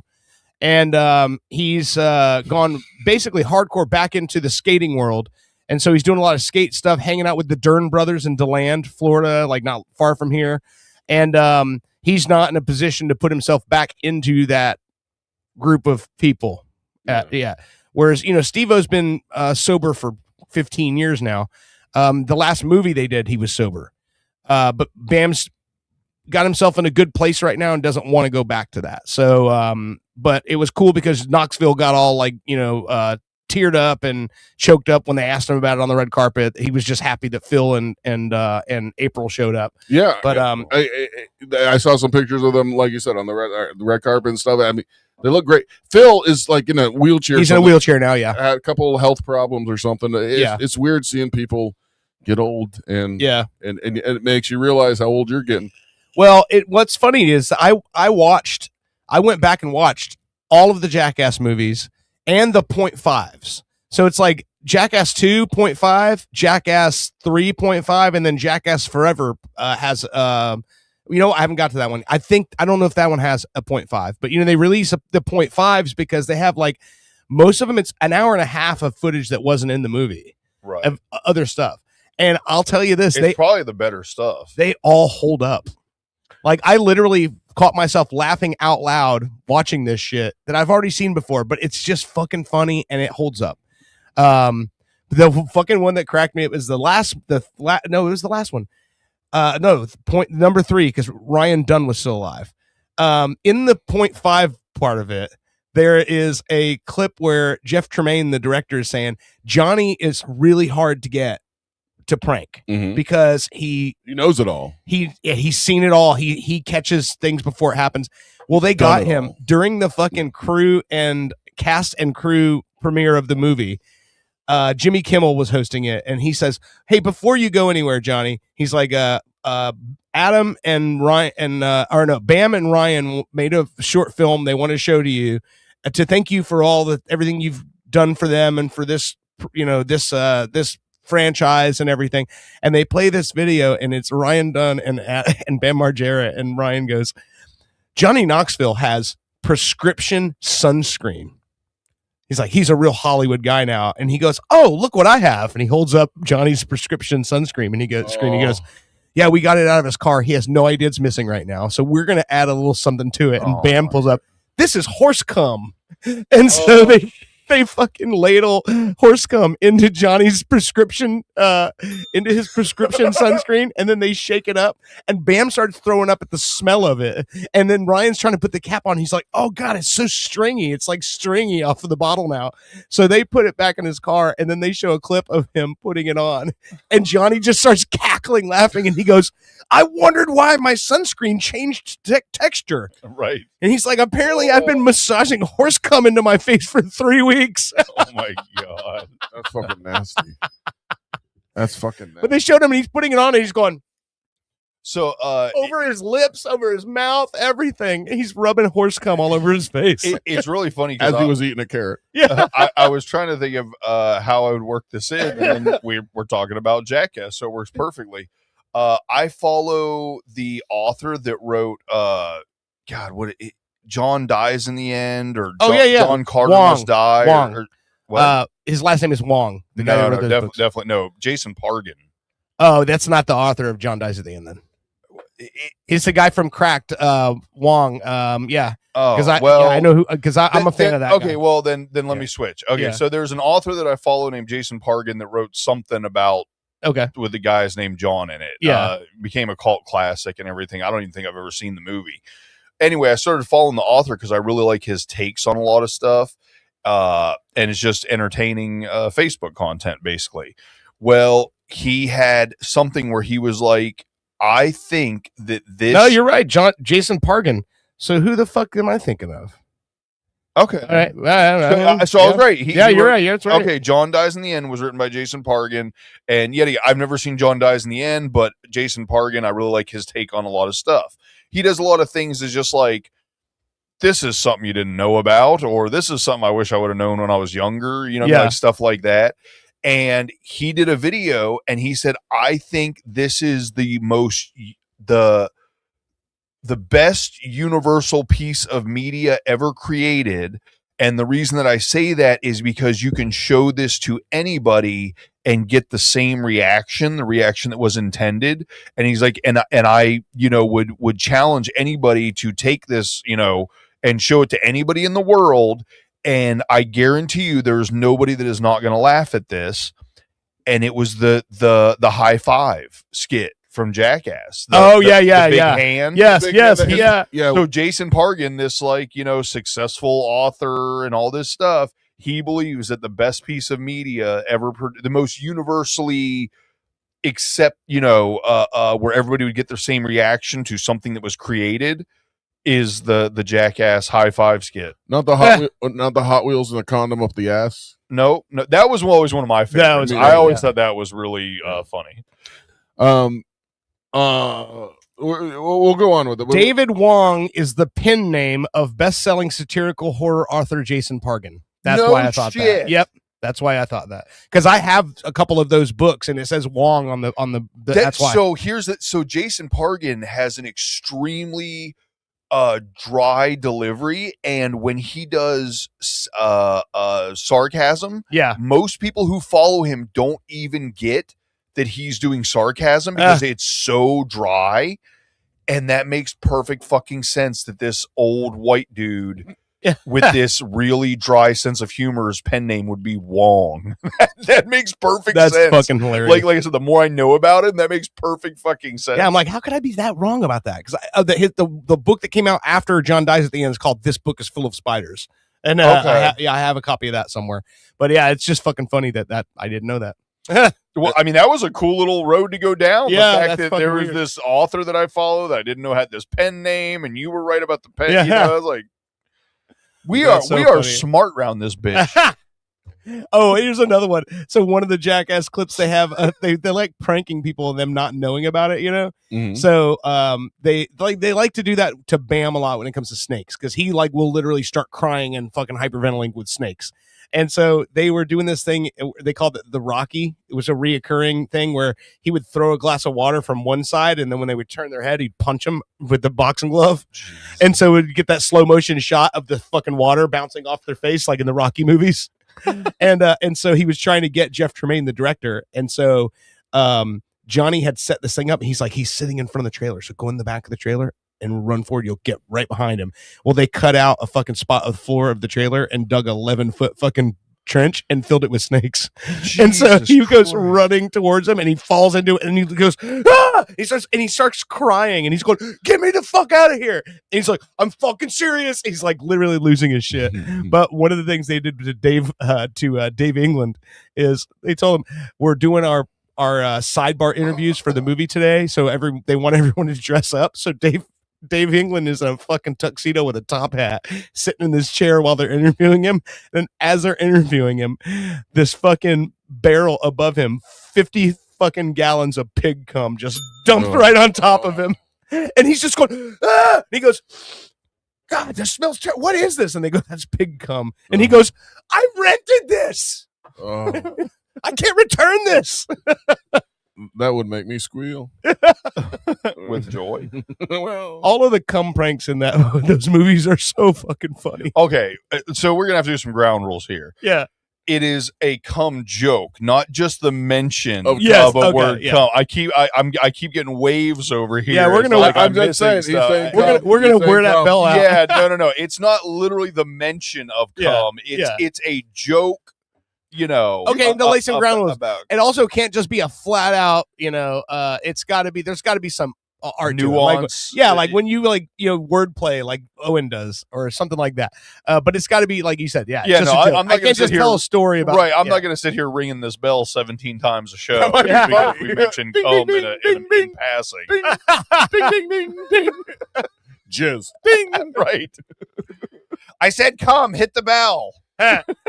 I figured you could use it when you get excited too. Like if something was really funny, you could go, yeah, exactly, something like that. Like if you get, like a dog scratching itself, something like that. So Wait. but, that gets you going? No, like if a dog was scratching itself, sometimes. Yeah, exactly. But hey, excuse me, sir. My cum bell has integrity. Okay, like it. We're not just gonna haphazardly just ring every fucking cum joke that there is. That is a fucking cum bell with integrity. Yeah, it is, my it cum is. bell has integrity. You can tell by the smile. He's definitely enjoying himself. That counted. Okay, that counted. Yeah. As long as you're happy, man. Oh, I love it. I fucking love it. We do have some people asking some questions. I guess they're watching live, and you're People watch this for whatever reason. Okay. So it seems to be directed towards you. They want to know what it was like acting with Jason Momoa, or The Villager is really nice, and what does lava chicken taste like? Oh, you're saying that I look like Jack Black? I'm not I do. No, I definitely have a Jack Black face going on right now. Yeah, no. If my cheek hair was puffier, I am Jack. And with the belly, the belly's the same. If I might even have a little bit more belly than Mr. Black. You're getting there. You might, if you grow the beard out and the hair out a little bit longer, and you get the right type of shirt, you might be like a beefed up doppelganger. You're like Johnson Black. You're definitely much taller than him. Oh yeah. I'm Jerk Black. Jerk Black. No, you're already white, baby. You can't be Jerk Black too. My aunt. So like I said, every rap song adds a new name. family listens to the show, and I shared the song on Facebook, and my aunt messaged me today. She goes, "Are you white, baby?" And I said, "Yep, that's me." And she's like, "I love the song." I will say a weird compliment, because it could be taken one of two ways, is I don't even listen to rap, and I love this. That's fucking great. You know what I mean? Like you could look at that one or two different ways. No bad way to look at that. When you just said it, it just reminded me of something that somebody told me one time when you said Jerk Black. I was having a conversation with somebody one time, and it was an old comedy friend, and he goes, my pronunciation is impeccable. He goes, I enunciate more directly than a guy named Dick Tucker. Oh, actually, crazy. What did you say your name was? Dick Tucker. It's crazy. Jack Black is actually listening, and he just texted or messaged. He wants you to be in the remake of Twins with him. Okay, you be the tall, pretty one, and he's the short, ugly one. So I like the idea of a remake of Twins where they're both just fat and out of shape. It's like just one's bigger than the other. Yeah, something's lost. It should just be called Tall and Short. It's mediocre. Mediocre Twins. I don't know. I forget. Also, all right. So back to the Jackass stuff. Yeah, Jackass. It's confusing with my tongue. Yeah, a lot of jacking. What does Eric Andre do in the latest Jackass, which is in coming out? so he was in the Jackass Forever. It came out in 2022, and he's literally a cast member. He's in with him. He does stunts. They prank him and all. Jackass Forever, isn't that the one that's coming out? No, the next one is called Jackass Best and Last. Best and Last. Okay. Yeah. And the reason I call it that is because they shot a whole bunch of new content, but they also have a lot of archival footage of shit that was never aired from other movies in it. So Eric Andre isn't in this last one. He was. I don't in that know. other one. I'm not sure. Okay. I haven't seen the new one yet. The new one just came out in theaters yesterday. Yeah, that's crazy. Some of the shit they do, I mean, dude, they got they're him too old. They're too dude, old. Eric Andre in the last movie, I don't know if you saw it, but they did this. Johnny Knoxville hooked up this fucking, have you ever seen like where in some like big houses or embassies or things like that, they have this like, I guess home defense mechanism, which is like a blast box. Okay. So if like someone's trying to like kick their way through the front door, you can set this thing off and it literally is an explosive box that goes off and it stuns the person, right? Oh, nice. Well, Johnny Knoxville put that in a fucking coffee truck. And so it was like an actual like food truck where they had it on set for people to go up and get their coffee in the morning, like before shooting. He put it in there and Eric Andre walks up to the truck to order his coffee and this thing goes off. And not only does it go off, but he also had an airbag in it. So this airbag explodes in his fucking face while he's trying to order coffee and it just knocked him right across the parking lot. It's like, yeah. I might get mad if that happened to me. I mean, well, I've told you, I think it's hilarious, but I cannot watch the stuff because I know the permanent bodily repercussions from it. And here's the thing. You tell me that I'm going to make $1 million off of this fucking movie. Give me the permanent repercussions. You know what I mean? Like I got it just from working hard and it ended up with nothing. So, I'm not down talking the guys. I'm just saying like, I have a hard time watching it, but at the same time, you give me enough money to where I can afford a doctor and live in a mansion while I'm, in pain.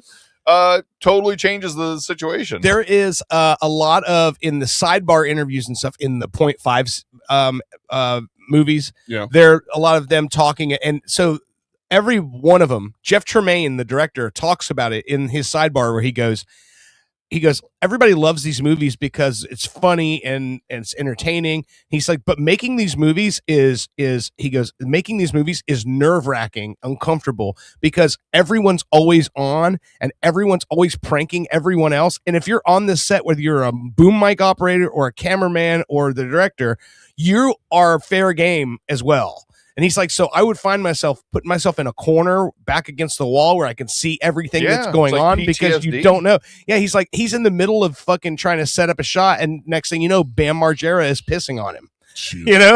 Yeah, no, I mean, it's funny to view the results. Yeah. But like, I would never be, I couldn't, like, when I'm around you guys, if there was just a chance that like some weird, crazy shit could happen that I wasn't expecting. Yeah. I would not enjoy that. No, Like, exactly. I wouldn't think that's fun. I'd always be paranoid that something was. There's always a chance, buddy.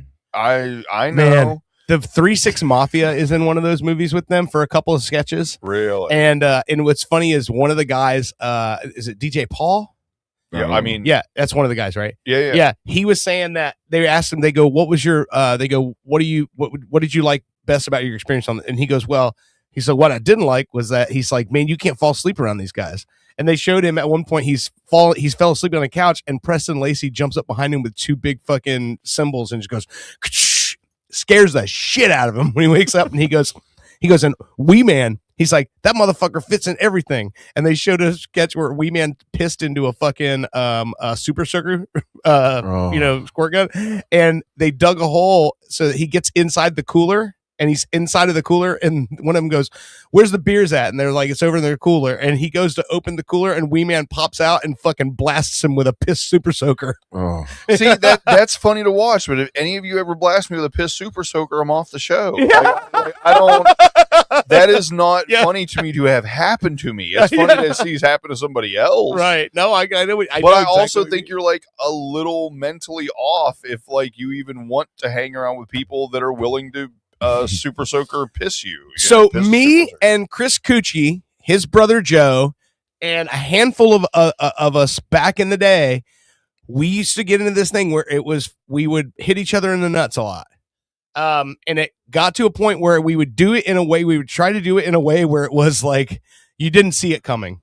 And it felt really good. No, and then it got to a point where I think it was Chris's girlfriend at the time, now wife, basically came to him and said, "Hey, you guys have got to stop doing this, because if I have to walk up on one of you laying on the floor of a bar again, and because that's what we used to do, and we literally had to all get together and just call a truce and go, hey, we're not going to do that anymore, okay? And then they're like, all right, okay, and we haven't since. But that used to be a thing, and it was just like you said.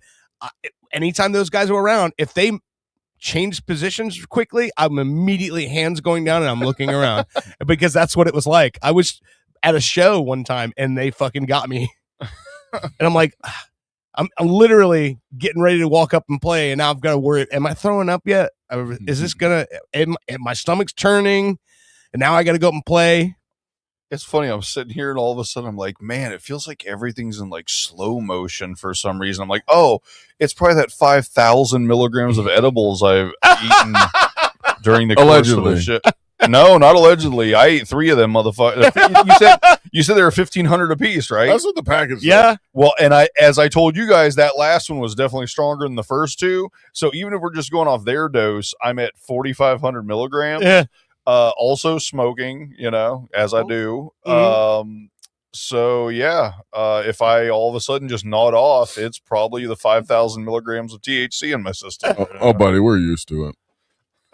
I just always laugh when people say they're like, I took a 1,500 milligram and I was zooted for 7 hours, and I'm like, zooted? Yeah. What does that mean? Zooted? This is another term for ripped, high, fucked up. Where's that come from? Zooted. Zooted? There's got to be an origin. No. I don't know. I don't know what it is. I honestly, zooted honestly was more usually a term associated with cocaine, I believe. Okay. But it also did just mean kind of getting fucked up. But I think it originated in cocaine. So I'm just mentioning that because if you're going down that path, you're gonna find that out eventually. Well, I'm just saying if it says cocaine, then yes, I'm lightly recalling this that's where it originated.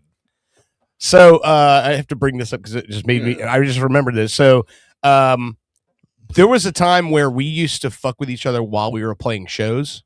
So if you were on stage playing a show, we would fuck with each other. That's so messed up. And yeah. I was playing at Copper Rocket one night, and keeping in mind, I'm fronting and leading the band. And a lot of times I used to have a revolving door guys that would play because somebody couldn't show up that night. I would just have somebody sit in.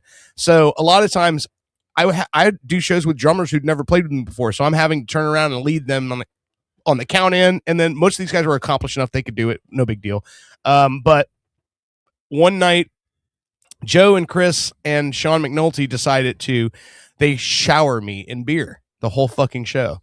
And I had a friend of mine who'd never witnessed this before go, dude, I was so pissed off. That was really pissing me off. I'm like, we do that. Trust me. When you say they're showering your beer, they're actually putting beer on you. They were spitting beer on me. Spitting? They were spitting it on you? Yes. That's a whole, hold up. That is when you tell this. Pissed off and when you tell this story, you need to tell spitting because where it coming from. Showering was not at all. Then I'm thinking, okay, they're getting you drunk all night. I'm thinking champagne, like you just won a race. No, spitting beer on you, yeah, that's pretty fucked. But what was funny is it was dripping off the fucking brim of my hat. It was all over my face. It was on my fucking shirt. How did it taste? Well, I was drinking my own beer at the time, but it was fucking because this tastes like HIV. That's not the worst thing that's not the worst thing that has been done to me in those situations. So it's got to a point where I was almost wearing it as a badge of honor the wetter I got. And by the end of the show, my whole fucking all my clothes, everything is soaked in beer. And then I'm like, spit man, beer. and I gotta fucking drive home after this. Like, no way a cop's gonna come up to this window and go, and believe me that, like, dude, I literally only had 3 beers the whole fucking night. And most times I'm playing shows, that's usually how it is. And but I'm like, and the entire inside of the fucking car smells like a fucking distillery because of my clothes. So your badge of honor was getting spit on by a bunch of guys. No, my badge of honor in a porno video. My badge of honor was playing through it and not missing a beat, like, and not letting it interrupt the show. Right. Because that was in my head. I was like, I'm gonna pretend like this isn't even happening and not even give them the fucking the the satisfaction of commenting about it. I just went on like it wasn't happening. You the know whole what? fucking show. I just like the fact Owen tried to throw shade. Like his jerk off story had more honor than you getting spit on beer. While playing a concert. No, I'm not throwing shade, motherfucker. I am making a parallel. This is going to be a great line for the song. Okay. My badge of honor was a jerk off tape. Your badge of honor was getting spit on. Okay. Yeah. So settle down there, white baby motherfucker. Well, calm down. Throwing shade ain't like that bad. It's just, I just thought it was funny you tied those two together. Go fucking eat some lava chicken. grow your sideburns out and shut the fuck up. Don't you have a Jumanji game to get out of? God damn it. Well, yeah, that was Robin Williams. There's a remake, motherfucker. Like 3 of them. There's more than one Jumanji. Oh, yeah. So good. They're so good. They're good. Yeah. They're great. It's Kevin Hart, The Rock, Jack Black does Black. so Yeah. good. He plays so. Wait, so is there more than two? Or? Yes. Yeah, there's two. There's at two least remakes. 2 more remakes. Yeah, there's 2 remakes. They're not remakes. They're continuations of the first one. Yes. Okay. Yeah. Yes. So these kids in current time find the game and play it. And Jack Black is one of the characters in there, but the girl in real life is Jack Black. So you have Jack Black acting like a teenage girl. It's fucking phenomenal. Yeah, it's like whoever's playing the game, when they go into the game, they become one of the characters of the game instead of just it being them. I gotcha. It's great. So it's a teenage girl that winds up in Jack Wait, Black. so it's Jack Black playing a teenage girl. Yes. Yes. Yeah. Oh, Yeah. wow. Okay. And the girl, Jack Black, the girl has to pee in the game. Okay. So she gets to see a penis for the first time, like on her character. Oh, okay. That's funny. So you see Jack Black as a teenage girl, like Seeing finding a penis out for the first time. And when he turns around and he goes, "Guys, I just peed a bug off this tree." You need the Put that on my list. Put it on your fucking list. It's good. Man. It's good. Yeah. No, I just. I think isn't it man? The Rock? Is it The Rock that the gay character goes into? I don't think is there a gay character? I thought there was because or Kevin Hart or one of them has a really the gay character's going into somebody. Yeah. No. Kevin Hart is the character in the game. Yeah. However, his real life character is the big jock guy who's who's used to being getting everything, and now he's the little scrawny black guy crying about everything. Okay. These sound fun. Whose weakness? Because you like video games. I can't believe because this is more instead of a board game, it's a video game now. Right. It's like a PC game that they go into. His the smart Kevin. Whatever. His weakness is eating cake, and he's like, "What the hell is this?" And then at one point, the cake is offered, and he starts eating it. It's no big deal, and then he explodes. It's funny. Okay. And they have 3 lives. They show up on their arms. You've got to watch them. So it is. It's fun. Yeah, it is very fun. And the chick that plays Gamora, I think. No, not Gamora. The blue chick in Guardians of the Galaxy. I should know this. God damn What it. is her name? I've literally got her in the fucking game. Not Gamora. No. Is it Zoe Deschanel? It's like, that's who plays Gamora. No. It's like Omega or wait. Fuck. Girl, I should know. I believe it's the whiskey. Guardians of the Galaxy cast. Like I said, it's like something like Omega, but that's not right. But it's like in that vein. There she is. Nebula. See, I was at Omega. What's the name of the actor though? Karen Gillan. Okay. Gillan, whatever. But yeah, Nebula. Okay. This is her without the blue makeup but yes. Okay. When she's in, I like that you think I can see that. That's so cute. Yeah. When she's in Jumanji, like she plays this perfect, like she's a hot chick, but she does her real character in real life isn't a hot chick. She's a nerd or something. So it's that dichotomy of a hot chick with the nerd mentality. I'm always into a movie immediately when it got a hot chick playing a nerd that definitely wouldn't be the nerd in real life. Yeah. It draws me right in. You got to watch this. You got to watch it. Oh, and I just want to say when he mentioned that, when you showed him the computer and he says, "I like that you think I can see that." So I did get a random text from someone this week that said, okay, yeah, she's cute. somebody was watching one of my friends, not just a rando, but one of my friends was watching the show and said, actually, I think it was Chris Cucci. He said, a lot of things make me feel old these days, but nothing makes me feel older than seeing Todd on your show pull out those goddamn readers. Well, I mean, I have made it a conscious decision to try to not wear my glasses on camera as much as I can, even to the detriment of the show and not being able to see stuff. I'm okay with that. That's why I got the hat and the brim that kind of cover yeah, hide it, like shield it. But it doesn't work. Yeah, like if I take this off, I can't read a goddamn thing on the computer. Listen here, Danny Trainer.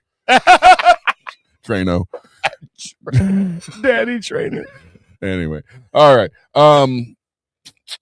I'm looking at the notes. Oh yeah, so whole point of Jackass, Eric Andre's in a new movie. Oh yeah, which I really want to watch. I haven't been able to watch it because, well, it just came out yesterday. It's on Netflix called Little Brother, right? Yes. Eric Andre and John Cena. Yes. Who I freaking love. I don't know him personally, but John Cena, I didn't know him really as a wrestler. I saw him. I mean, I kind of didn't see him, but I did.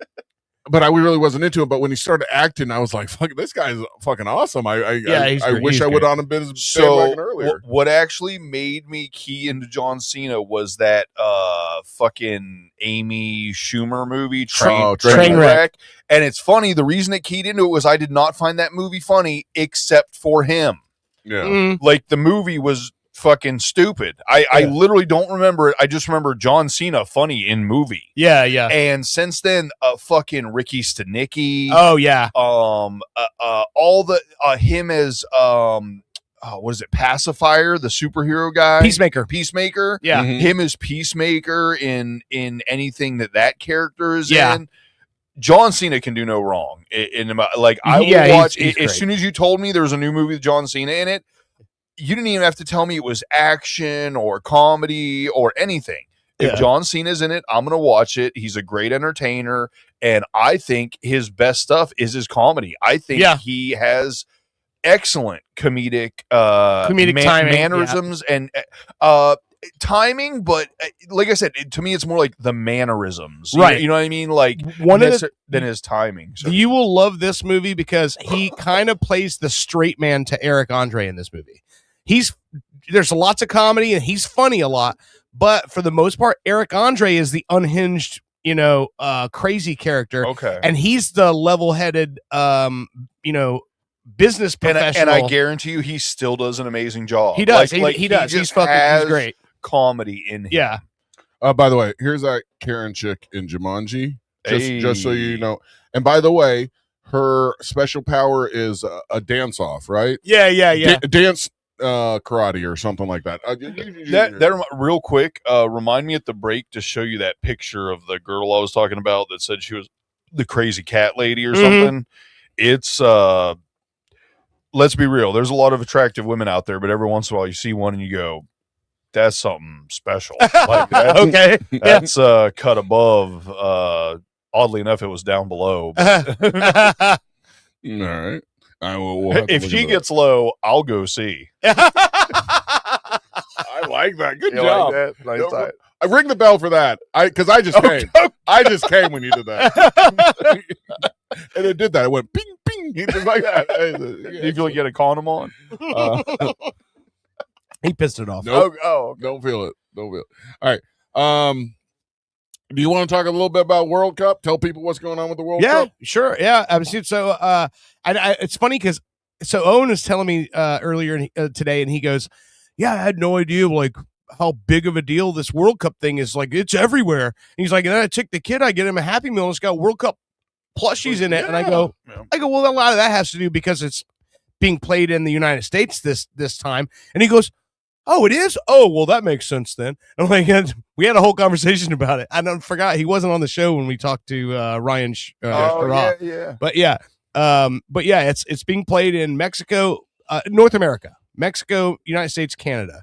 The Americans, the U.S. men's team won their group for only the second or the third time in tournament history. Right. So this is only the third time we've ever won our group stage. Which in the groups, what they do is there's 48 teams. No, is it 48 teams, in 4 per group, and they all play each other once, and the top 2 teams with the most points after those games, they move on to the knockout stages. So a lot of teams got eliminated. Haiti went out. I think Sweden just barely skinned it, because what they did was, so 24 teams go into the knockout round, and then the top 8 of teams that didn't win, they go in. So it's 32 teams. They call it the round of 32, and now it's sudden death. So it's single elimination. So you lose a game, you're out after this point. What's funny about it is some of the teams that have been, like Cape Verde, it's a tiny little country in Africa. I would say I love that song. This is their fucking first time ever being in the World Cup, and their first game, they played one of the most favored teams in the tournament, which is Spain. They held them to a fucking full-time draw, which was crazy. They advanced their first World Cup. This tiny little African village fucking advanced in the World Cup. So it's stuff like that is fun to watch. It's fun to see that happen. But yeah, there's been a lot of crazy, Paraguay. They're also a big team. The United States beat them 4-1 in the opening game of the tournament. Yeah. So that's a big difference. Yeah, and then our very next game, we beat Australia 2-0. And then for the third game, we had a chance for first time in our nation's history to win all 3 games in a group. We did not, because we had a bunch of guys that had yellow cards on the team, which meaning that if they get a yellow card in 2 games back to back, you have to sit out 1 game. So our coach made the decision for the third game, we had already won our group. We couldn't go down. So he put a lot of subs in to save those guys, so they didn't end up having to sit out one of the elimination games. So we ended up losing 3-2 to Turkey, which didn't matter anyway. But I mean, I wanted to get the 3-game win in the group, because we've never done that before. So but it doesn't matter. You said it earlier.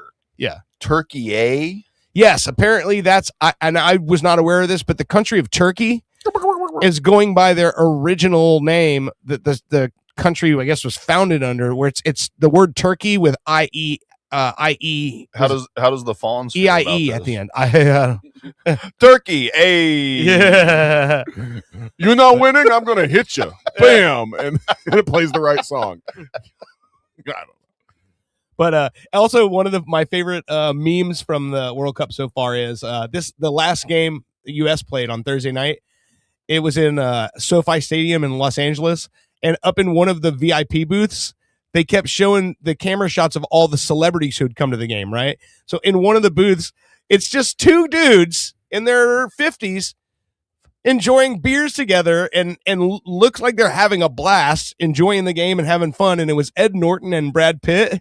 And so somebody shared that picture and goes, "Weird ass Ed Norton up here talking to himself." And like Bushy, you said you saw another one. Yeah. You said, well, shit. Now I know the end of Fight Club. Yeah. No, I've always been impressed by the speed at which some of these like memes and stuff come out. And those people, there are definitely people who have missed their callings as like professional comedians or whatever. Oh yeah, because maybe they're quick, but they're quick in the meme world, but maybe not like I don't know, on the uptake, like conversationally. Right.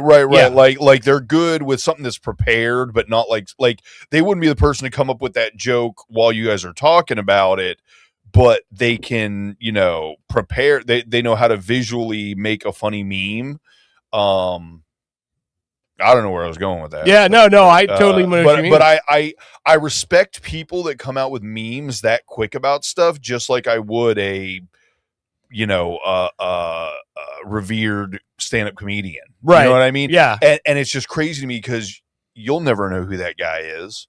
You know what I mean? Yeah. You're never going to know the guy that made the Brad Pitt, Edward Norton Fight Club meme for the fucking World Cup. Yeah. And what also is same as what you just said is one of the things that's always interesting to me is how because of social media and the internet, how quickly things move on that, Yep. where you get a meme or something like that all of a sudden goes viral and is shared all over the place, and then by the time everyone's like, oh shit, have you seen this? There's already like 10 others that are going viral. Right. you know? And just like I love the people that write the original memes, I hate not like the first or second iteration necessarily, because like, we both just laughed at the one that you seen. Yeah. And let's just say that's one. Yeah. And the one I seen was funny, but it was different. So let's say that's two, once you get to like 4, then I get mad. Then I'm like, oh, this motherfucker's just making a meme that's fucking blowing. You know what I mean? Yeah, like, yeah. It's now it's bandwagon jumpers that are like, oh, this meme is blown up. So no, the only ones I respect are the ones that made the meme that blew it up, not the people that made memes of it after it blew up. Right. You know what I mean? I guess it's a weird thing to care about. Let me type this in and see if I can find it really quick, because I think definitely something that you guys will love. I'm really mad if you're a late memer. Absolutely. Wait, while you type that in, let me ask you this. This is for third segment song. This is our second segment. No, No, this oh, is oh, the oh. third segment. Let me see if this is the opening. Now, what type of song or type of song would go music wise would go good with a song about us learning how to jerk off? Are we talking like Boys to Men or NSYNC? Or are we going even like you know what? I feel like as soon as you said Chubby Checkers? No, Boys to Men song about jerking off is gonna be amazing. All right, Boys to Men. All right, I'll figure that out. But let me. I'll make love to me. Well, hold on. let me ask you if this works. This is the first verse, I guess. All right, so and this will tickle your ass if you're listening to what could come up in the next segment. So stick around. It was another time in a different century when we all figured out how to pull our meat. Dirt liked to jerk, get two boobs a poppin', while Bushy learned to like to flick his nobbin. Owen played around and peed on himself. Needless to say, he figured it out. Anyway, we're going to go on from there. But I mean, that's a good Boys to Men. Yeah, no, like I said, an R&B song about jerking off. It was another time. Now, like I said, I thought that I'll Make Love to Me was a really funny Boys. I'll put that. Hold on. I'll put that in there too. I'll get it because Boys II Men's biggest song was "I'll Make Love to You." But because it's all three of us singing, I'll put "We'll Make Love to Us." We'll make love to us. You know that we'll bust, and I'll come real hard. Maybe in the backyard, because that's the line from his song. With a It's dead funny mallard. Because I love this goes back to what we've talked about, where apparently people that listen to this show and know me mostly through the show think I'm some fucking sexual deviant. Yeah. Like I put the line in the song "Choke Me So I Come Hard." And he's like, might be in the backyard. Might be in the backyard. And I thought it was funny. That's a great line. And then the more I listen to it, I'm like, yeah, but anybody listening to this is just going to be like, did that motherfucker just say, choke me so I come hard? In the backyard? I don't want to live next to him.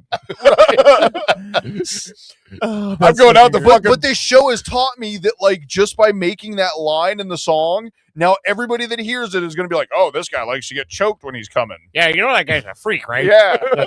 Every time he's jerking off, he's got one hand on his throat. Which is true, but I don't want everybody to fucking think that when they listen to my song. So I found the clip. It's actually a montage now, but so one of the things that's been a lot of fun to watch is all of the social media from international fans who've traveled to the United States to come to the World Cup games, and they've been sharing these videos of the things they're finding in the United States, and it's blowing their fucking mind. And it's fucking hilarious. Like one of the things, one guy was like, he couldn't believe that he couldn't believe that the portion sizes of the food. He's like, this is enough for like a whole family. He couldn't believe how big our portion sizes are. But watch this fucking clip. Neither can I sometimes. What's this shit?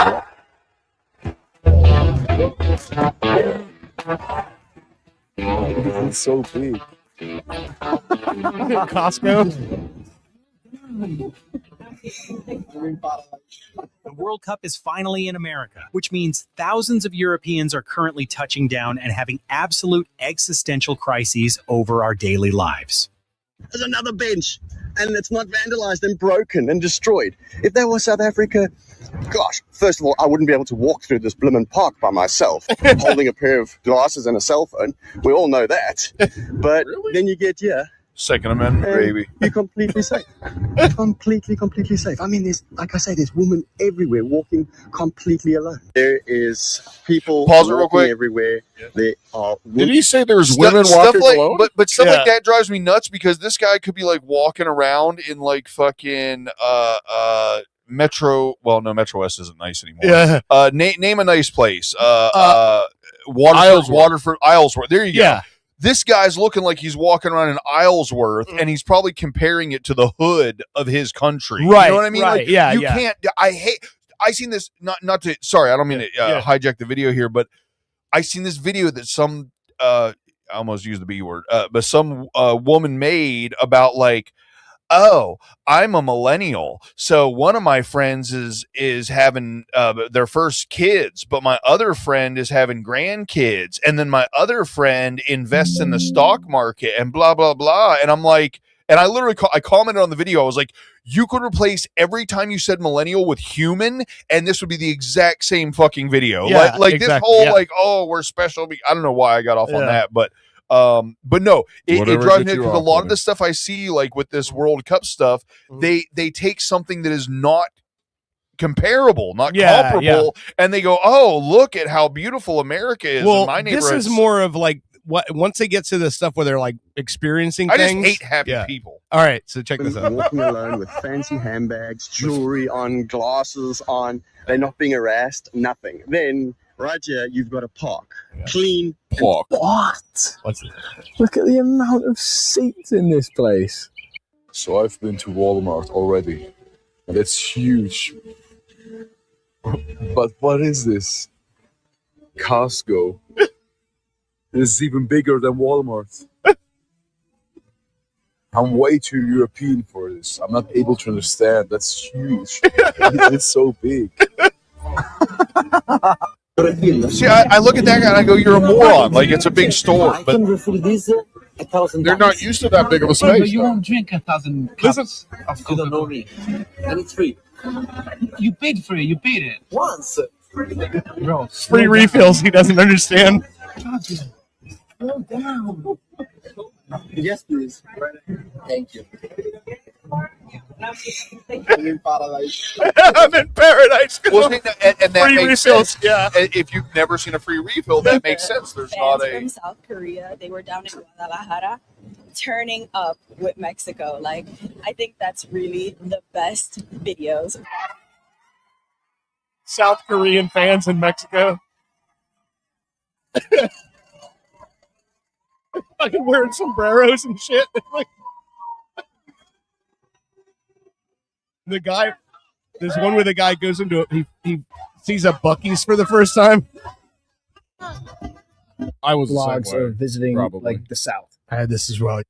On behalf of all the countries outside America and their media and the narrative they paint about America, hundreds and thousands of fans for the World Cup are now seeing America through their own eyes, realizing the narrative they've been fed is false. And they're now realizing America is not the place that they thought it was. And I am sorry the media in these countries outside of America paints you the way they do. America is rich in culture, scenery, the people are amazing. And the media in the countries outside of America paint this weird narrative that it's a place that you shouldn't go. But now the tides are changing. There is a shift that is happening. And I'm sorry you've been painted in this light for so long. And I'm so happy. A lot of the America's narrative I've heard from people is they're seeing finding out America that through the their people of America are not their containers, government. what, to contain stuff. Look at this. But what if you want a soft mattress or a medium mattress? I'm not sure. firm. And then, of course, we sent them to our local gas stations. Banana pudding in a cup. A giant beaver. Yeah, oh, it does look a bit like you. This is like a gas station that let the intrusive thoughts win. Everything is Bucky's own brand. Spicy pickled eggs, just in a jar. I'm genuinely overwhelmed. Do you want a sampler? Yeah. That's a lot of fudge, Ollie. So In the UK, other than McDonald's is quite high up on the totem pole of fast food chains. I came to America and Anyway, that's you get it. You get what I'm saying, but yeah. So it's just funny when I watch all this stuff. I feel other than the refill guy, Yeah. like that makes sense. If you've never experienced unlimited refills, that's a totally new thing. It's specific to America. Obviously, that's a huge variation from what you're used to. Right.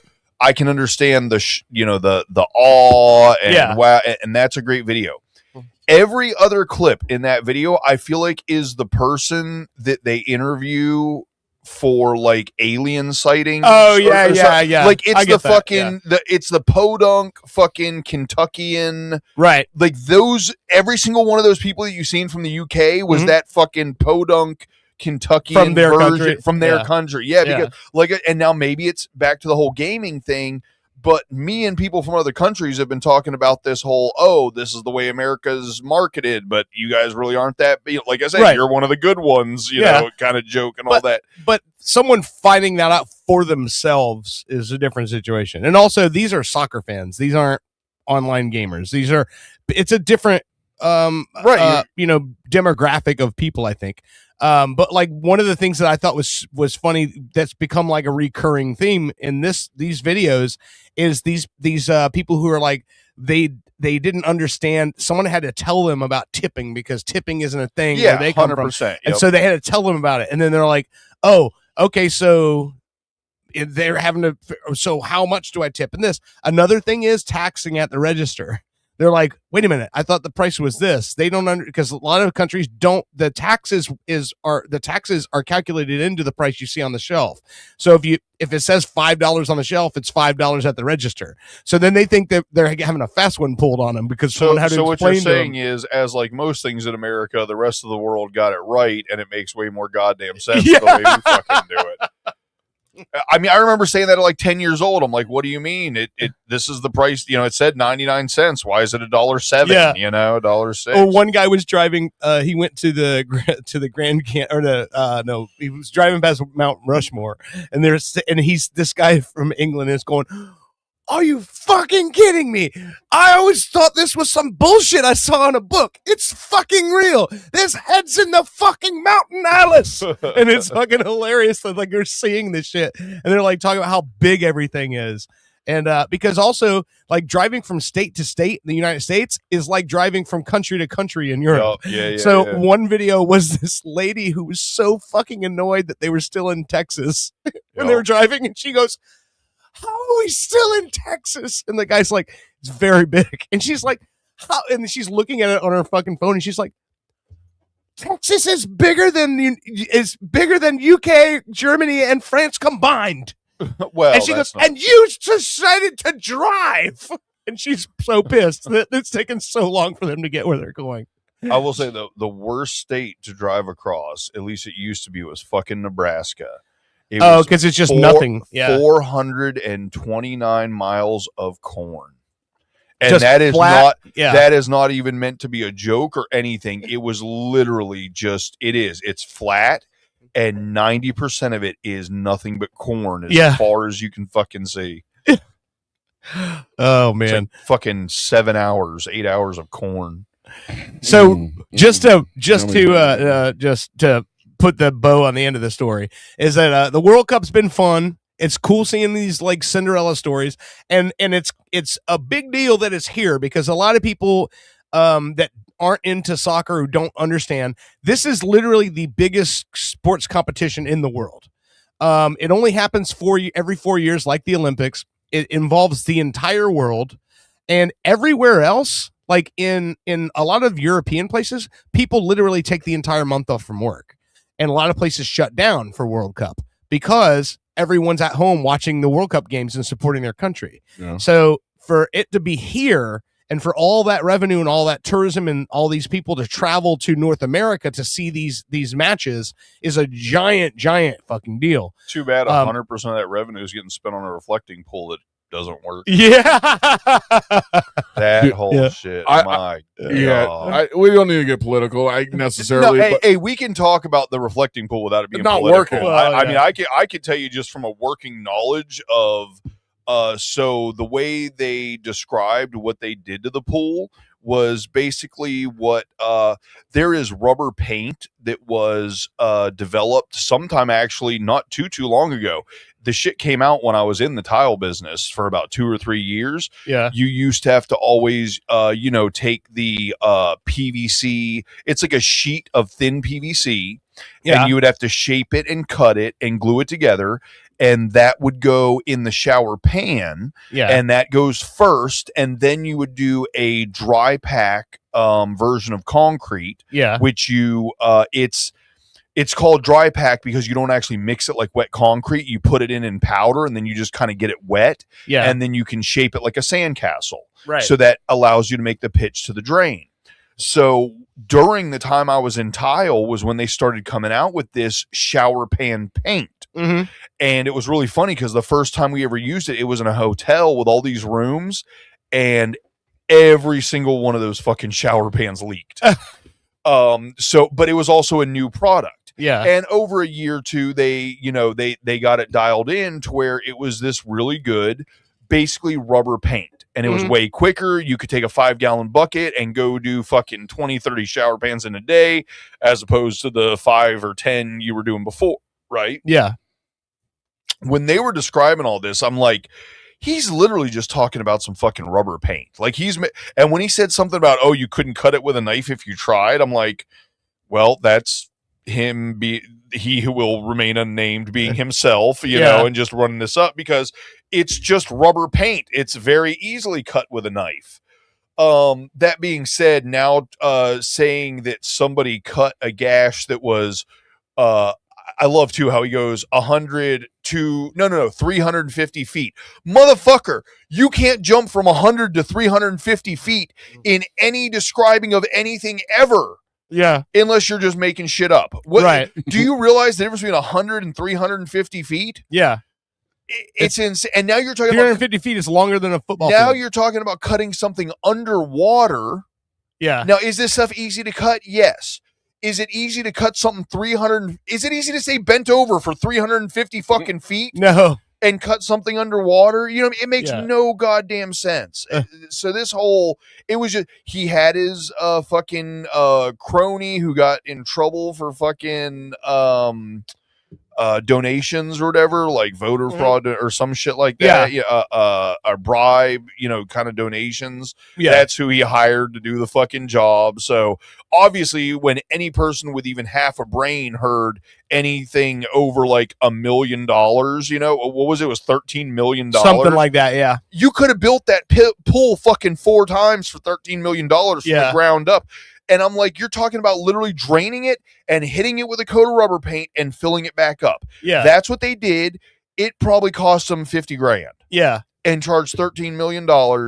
And obviously any shallow body of water with a dark bottom is going to get hot and create fucking algae and stuff. But now they're saying people, and then they did whoever fucked it up was the person that poured peroxide in it. Yeah. Because peroxide is going to eat that rubber pretty quickly. You know what I mean? It's a chemical reaction. It's going to eat through it. I didn't mean to go down this too far, but you brought it up. It pisses me off. Did I? I never. It's the reflecting pool. No, I did. You did. Okay. I don't know. I'm mad I brought it up. I'm sitting over here trying to write like a fucking jerk off thing when we were kids. Oh, okay. I'm sorry. All right, we need to take a break anyway. We've been on we just did another hour. All right. Let's take a break and we'll come back. Yeah. When we come back, I'll play my jerking off song when we were kids. And also I do have this one thing, like we talk a lot of like about how time seems to be going faster and faster and faster. Yeah, it is. I have a video, like I watched some like conspiracy things, like where the cast of a Family Guy talked to me about conspiracies. Yeah. Well, I found another one where like the cast of Rick and Morty kind of talk to you about positive things, or not positive things, but they kind of explain things. And I've got Rick explaining to us why time seems to go faster when we're older. Okay. Be looking for that in a minute. All right. You're listening to Pop Culture Radio. We will be right back.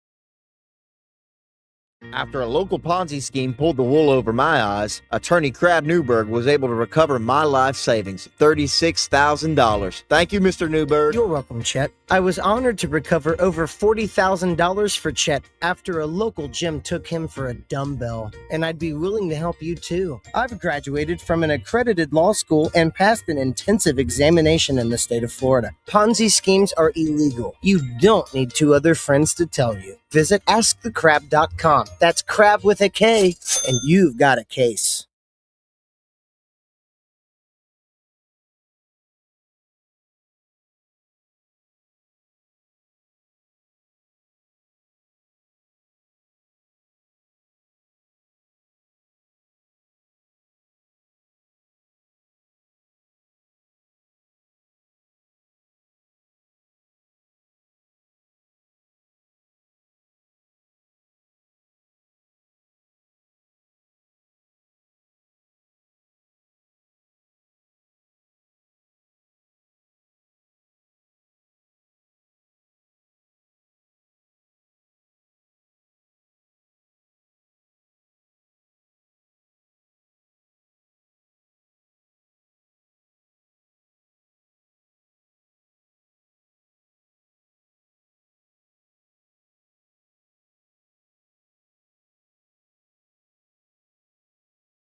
After spilling a hot beverage on my pants, Attorney Crab Newberg was able to recover $14,000 for me. Thank you, Mr. Newberg.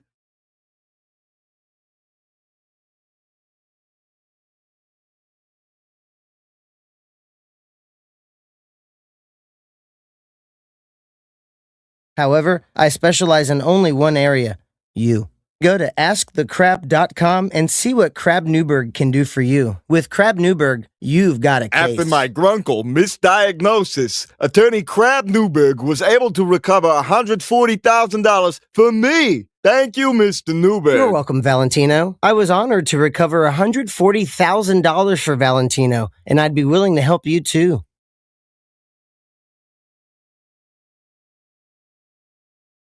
Grunkle is a very serious congenital condition. If you've been misdiagnosed, go to askthecrab.com.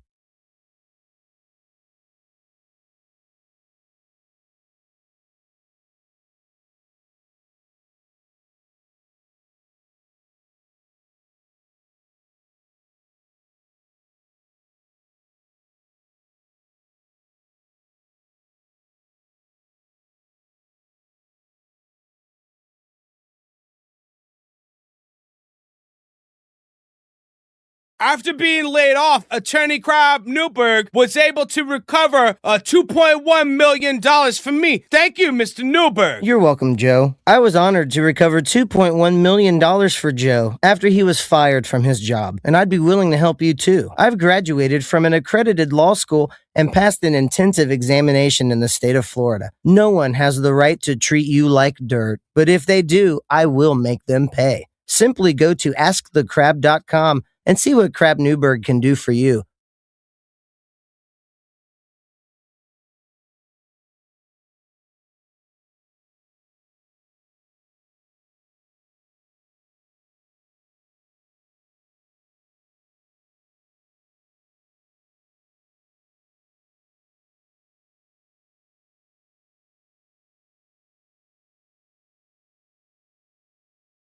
After my illiteracy prevented me from reading the slippery when wet sign, Attorney Crab Newberg was able to recover me $50,000. Thanks, Mr. Newberg.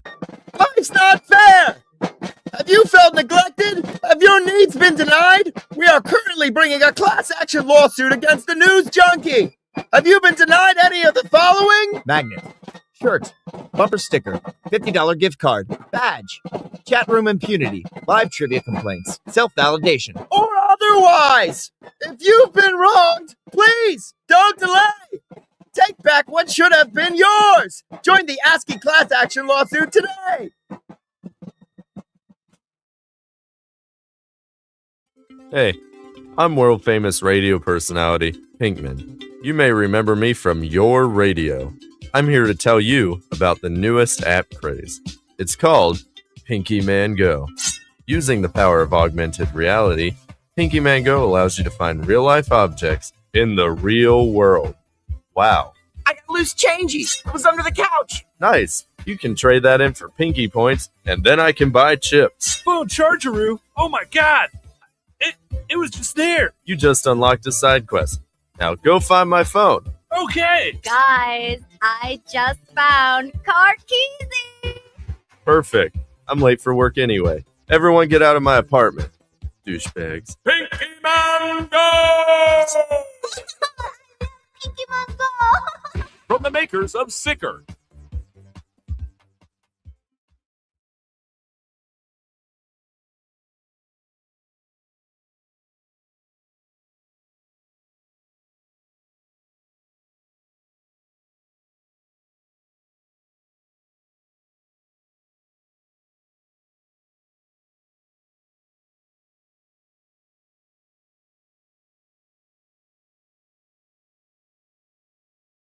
Hi. Hurricane, but her won't on my watch. I'm pilot Anthony Migliardio, founder of the only socially funded company that destroys hurricanes. Each year, hurricanes obliterate lives, property, and taxpayers' money. But I can solve this problem. Her won't stops any hurricane in any error-prone computer projection by detonating one simple, safe-tested nuclear bomb in the very center of the eye of the storm. Sound risky? After serving despite a dishonorable discharge, I've managed to sneak out with this bad boy. That's the sound of a 40-year-old floppy disk loaded with top-secret codes. Stop listening to phony pseudoscientists of climate change, and let's take back our planet. Only with Hurlwon't. Mr. Migliario will neither confirm nor deny the possession of top-secret nuclear codes. Hurlwon't. Patent pending, not endorsed by the Better Business Bureau. Mr. Migliario pleads the fifth. We've all been there. You thought you had a great idea for a dispatch, but it just wasn't good. This is Cobra Kai. Sure, it's hard to be original. What up, C-Lane? Sabrina, I love you, duh. Sean, you're a dick. You try writing a joke while you're using a weed whacker. Embrace the fellowship of the 95%ers support group. Remember, you are the 95%, so maybe they have the problem. I often wonder what kind of a future we're going to leave behind for the children, you know? Hey, John. Howdy, Dale. You all right? This is John. He's been a Continental truck driver for over 35 years. They said, basically, you can't have the trees no more, can't chop them. There ain't none left, which I know is false. I pass them by every day, driving. Recent congressional hearings have decimated his trucking routes, carrying precious timber from Washington State to Washington, D.C. They call it damaging the earth. What about me? I need to feed my kids, and that's by driving a truck filled with lumber. The future concerns me right now, if I have enough money to feed my kids, yeah? Environmental groups are petitioning against American jobs at an alarming rate, citing global climate change on so-called deforestation. Tell your state senator that American jobs are more important than trees. The planet can wait. John can't. This message paid for by Americans for Work. Take things to a new level of ennui with the first annual French Riviera Games. Events include cigarette smoking, depressing filmmaking, scouting, esoteric performance art, and moustache. Fun for the whole family. We will have disinterested mimes that will challenge your child's sense of existential security. And a bounce house. A special appearance by over 50 Serge Gainsbourg impersonators. And Jean Reno. Check out our Midway Games and events. And Bucket. The French Riviera Games. Where the wine flows like the river Rhone. Coming to an empty field near you. Want to open up a drive-through liquor store that doubles as a notary public and dry cleaner? That's all you, my sons and daughters of liberty. Here at Badass Hangry Eagle Brewery, we've been bottling up freedom for over 6 years. And we encourage every American to embrace their God-given freedom with their lips. And just in time for this crucial election year, be sure to look out for our Devil's Advocate series of handcrafted beauties. We'll have you playing both sides of the fence in no time with our party-specific fun facts of corruption printed on every bottle. Our Build-A-Wall VIP beer will infuriate your liberal friends, and our cover-up coffee porter will alienate your conservative ones. Because what's more American than becoming a multimillionaire off a drunken idea for an app that tells you what kind of pizza matches your suit? Drinking a Badass Hangry Eagle? That's what. America. Badass Hangry Eagle Brewery. America AF. Yeah.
Badass Hangry Eagle Brewery.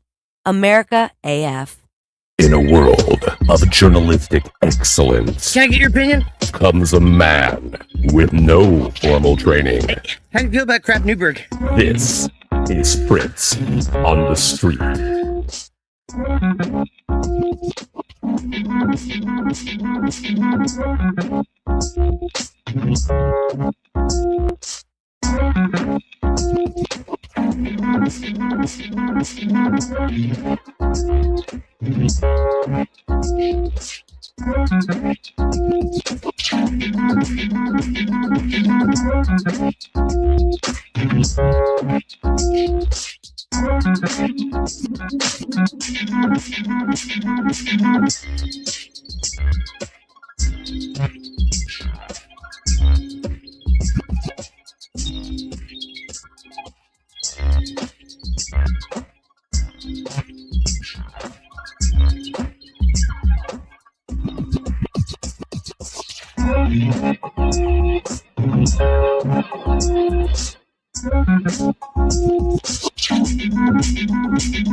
Imagine the opulence of Broadway captured via video.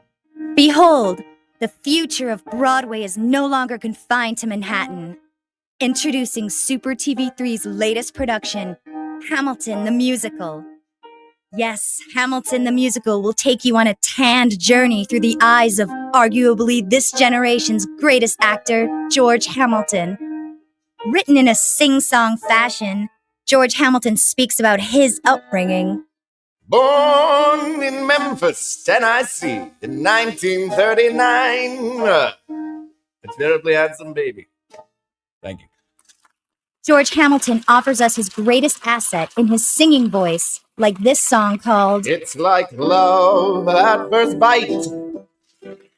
And gives crippling insight into the dark side of Hollywood. Susan St. James has halitosis. Take that one to the bank. Thank you. George Hamilton is George Hamilton in Hamilton the Musical. And I says to him, I says, you know, I was in The Godfather. The bad one. Kentucky Fried Chicken in my hand, in my mouth, in my hand. Only on Orlando's Super TV3. It's been called this year's sleeper hit. Prime time tomorrow on Orlando's Super TV3. Where's the girl, Miero? I'm afraid you'll have to try a little harder, Hernandez. Where did you pull her? She's too big to fit in these drawers. And she is made of bony skin, not invisible matter. I know she cannot be standing right here. Clever detective, but not clever enough. ¿Por qué, Miero? She's just a girl. A closet-sized girl. Dios mío, there's a closet door right here. Oh, no. No, don't open that door! Carrie DeLipschitz and Jim Mahoney star in Milfada Hernandez, Detective MILF, only on Orlando's Super TV3. Do you like pudding? I mean, really like pudding? Have we got the palace for you? Built on repurposed Native American lands, Pudding Palace boasts the most name brands and well-known traditional gelatins from every country on Earth. Our Yelp reviewers speak for themselves. What about you there in the sweatpants? My mom drops me off like twice a week. It's awesome. I'm 45, And what about you, little lady? I came here looking for love. I found pudding. Hey, buddy, what's your favorite part of the Pudding Palace? Sneeze guards. Talk about elegance. I felt like I was in an actual palace. All right, I see a bit of a line. Good. Okay, getting kind of busy here. Let's just go and see what's going on around the corner over here. And hey, sweetheart, what do you think of Pudding Palace? I never knew pudding could be so fancy. Well, there you go.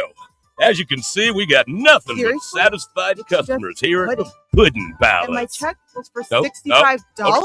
Focus on me. What sort of mother? Wait. It's down. Oh, someone doesn't have our rewards card. Come on down to Pudding Palace. Pudding Palace, where pudding kings are born. The Blackwell Building, Wednesday, 9:15 a.m. Why are you standing so close to the printer? The paper is so warm when it comes out. Oh, thank God. I thought I was the only one. Oh, this place is freezing all the time. I know, right? So I'm not the only one? Ladies, if you have time to be standing around, you certainly have time to be working. Don't you have anything you could be doing right now? Yeah, like maybe have a core temperature of more than 65 degrees. It's so cold. I can't type. I don't know. It seems fine to me. I just get back to work. That's all I want. I can't. Someone needs to take charge around here. Someone needs to light a fire in this bitch. Give me the papers, Alice. Wait, what? Men are always telling women what they can and can't do with their bodies. Now they have a stranglehold on the AC. Hold on. The thermostat is right over there. Literally, I can see it from here. It's 20 feet away. I have no control over that. Oh, right. It's always somebody else, never you, Harold. Smash the window! You guys realize this is a felony, My right? nipples could cut diamonds, Harold. Diamonds. Like, you're going to jail, or at least there's a hefty fine. Cold as hell. And I'm not going to take it anymore. Did you know male-controlled thermostats are the #1 leading cause of workplace violence? Don't be Harold. Always keep your thermostat set to 82 degrees. It's the only way to stay safe. Sunday. We bring you the first politically correct monster truck rally. Unless, of course, you find that to be inconvenient. In which case, we'll have a matinee on Tuesday. Featuring such non-offensive sports vehicles as appropriately sized foot, mild-mannered canine, funeral service worker, and son of funeral service worker, who, although slightly younger, still gets paid a living wage. And current DC truck rally champion. I'm okay with our country having a black president. Price admission includes the entire seat, but you'll only need the edge. Sunday. Try to respect the wishes of our neighbors and keep the noise down.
Welcome back to Pop Culture Radio. Woo! Segment 3, final segment. Let's get our whatever we got left over here. World Cup, check. Yeah. Jizbel, check. Little Brother, Eric Andre, Jackass, check. Oh, the Macho Mojito. I never got to that. Yeah. Yes.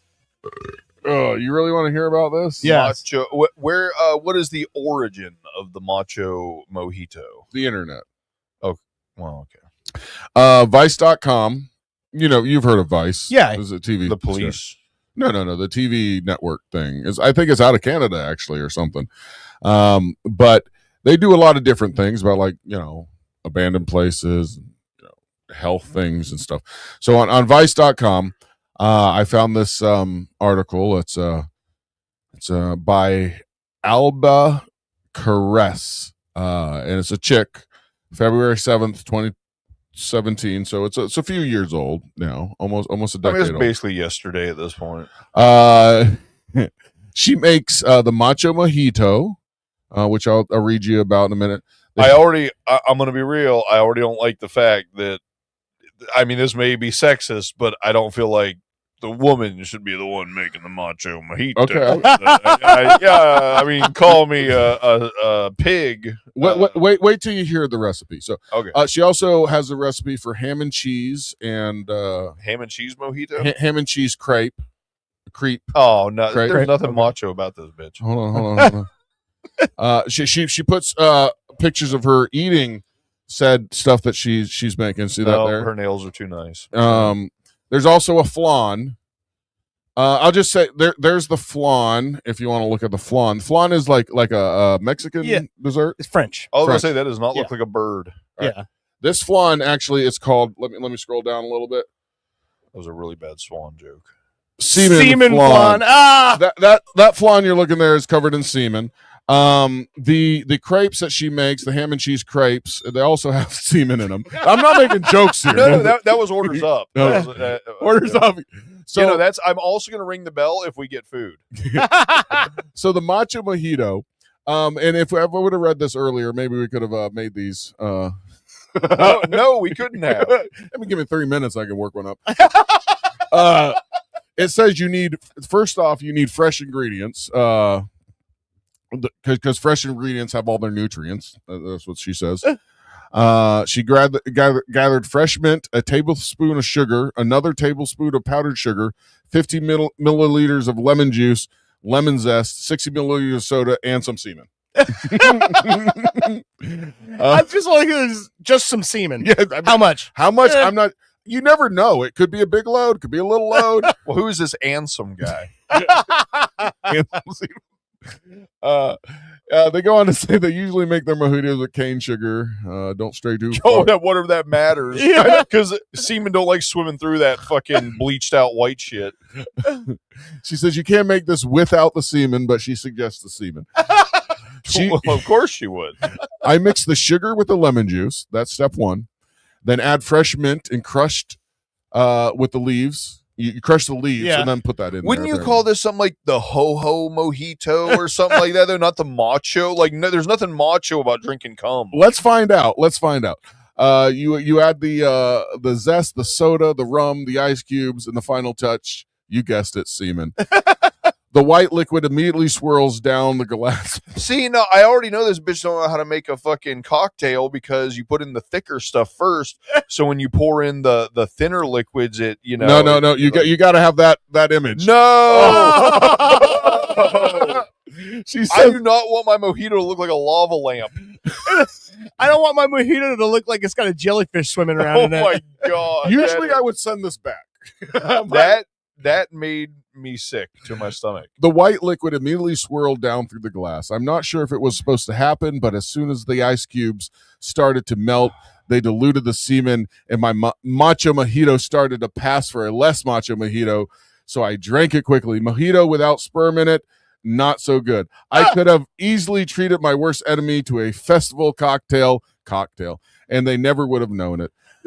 It did taste a bit. If you do that, you're a fucking piece of shit. Yeah, I was thinking the same Don't thing. pass off a drink to me and don't tell me. If there's cum in it and I decide to drink it, well, I just want to know. Looking at that picture, I would think it's frosting, and I'd be like, And I'd swallow. I like even my vape juice is like a cream, strawberries and cream or whatever. Like it's always a custard based. So I like creamy things. So if someone handed me a drink and I thought there was like some Bailey's Irish cream in there or something, and then I found out it was from a dude. To end this, it says throwing hands. To end this, she says it did taste a bit weird at first, but I got used to it after a couple sips. Hey, sounds like Crown Royal, quite honestly. Then she says, I have to be honest here. That counted. It helped that I'm married to the semen donor. Yeah, no, of course. Like this is just someone who knows how to. And let's be real, I'm not mad at her. I mean, if she's the woman that's willing to go out on the limb and say she drinks cum cocktails, then more power to her. Yeah. So anyway, if you're interested, go for it. I'm not sure what I would do if Brittany came to me tomorrow morning and said, "Hey, I want to make some flan with your cum. Can you jerk off in my mojito?" I was going to say, bullshit. My girlfriend comes to me and says she wants a cum mojito, and then to tell other people she drank it? That's my favorite person. What are you fucking talking about, bro? No, I would be like, I like swallowing this guy's cum so much that I make hors d'oeuvres out of it. I made a recipe book. Yeah. I literally took the time to write 2 ounces of his cum in a recipe. That doesn't say anything really about your semen. It just says that the woman's a little fucking not there. Here's the thing that's funny. Guess to me. what? That's the only kind of women I like. Every recipe in her cookbook, if I was served this recipe in public, I would send it back. Well, yeah. Because it has cum in it. Could I have some flan, some crepes, and a mojito, but put cum over everything, please? Well, I'm just going to be real. Now, just that I know there can be cum in flan, I'm never eating flan again. Never was a fan before. Well, I don't know. I'll try. It might be salty now. I love it. Here's, what's funny about this whole cookbook is every cop tries these recipes and goes, it tastes just like every flan I've ever had before. Well, what's terrible is I am a dressings guy and a sauces guy, and I was raised putting heavy mayonnaise on everything. Yeah. And I every time I get a hamburger, anywhere I go, I order heavy mayonnaise. And because of the sick individual I am, if it takes any more than I would assume to be a normal amount of time for that burger to come out from the kitchen, I get fucking paranoid. I'm like, God damn it, someone's What back are there they doing? coming in Yeah. my fucking burger. They heard heavy mayo and they're like, oh, I can hide it in this one. You know what I mean? Like, that's crazy, right? It's funny because we mentioned Fight Club earlier. Remember that scene in Fight Club where he's at the restaurant and the guy comes out and he says, I just wanted to give you some give you a tip to not order the clam chowder. Oh, no, I don't remember. Yeah, it's when he's sitting with the girl at the diner and they are all coming up to him, paying their respects to him because they know who he is. And he doesn't understand why they're acting that way. And he's like, just a tip from the kitchen, don't order the clam chowder. See, now I can't eat clam chowder. Yeah, because that clam chowder. And I like clam chowder. The clam chowder is, hold on. Zoid it up. Zoid it up. Zoid it up. Zoid it up. No, zooted, not zoided. Well, that's the way they say it. Zoid it up. No, they do not say it that way. Zoid it up is the feeling you get when you inhale lots of cocaine, like you said. That's exactly what it is. Also, to be zooted up, to always be down to scrap, to always be with it, not with it, but with it. I guess that's particular. To always be ready for any given situation for any given time. So that's zooted up. That came from Urban Dictionary. Yeah, the second part of that's bullshit. Zoid it up. Anyway, I think they're conflating zooted up with it's up. Maybe. Well, Urban Dictionary is stuff that's it's anybody can enter stuff. Yeah, it's accurate about 40% of the time. Zooted. Zooted. Okay, that's there better. you go. Yeah. That Zooted. Zooted. There you go. To be out of one's mind on some type of drug, Yeah. mostly weed. This someone says. So I guess, Like I said, it was all. I always heard it used universally. I just remembered it kind of be like originating from the Coke thing. And yet again, I don't even know why it would originate on the Coke side of things. Like what the fuck does Zoot? What's the original? Zoot, what's the origin of Zoot? Yeah, I don't know. I'll figure it out some other time. But right now, you know what? It's getting late, and I got a song to play here. Okay. Inspired by our first segment and us as young little kids, lads, learning to jerk it. Young men, sure, whatever. This is a new song called "Learning to Jerk It." Okay. Wait a minute. I'm sorry, that started at the end. It's awesome. I don't He know. just started. Just goes. That's in there. Coming at you. Oh, and Darren Bushy learned to jerk off when we're kids. Pop Culture Radio. Like I said, R&B didn't work. It was another time and different century when we all figured out how to pull our meat. Like to jerk it to boobs and popping while Bushy learned a lot to flick kids nothing. Oh, and played around and peed on himself. Needless to say, he figured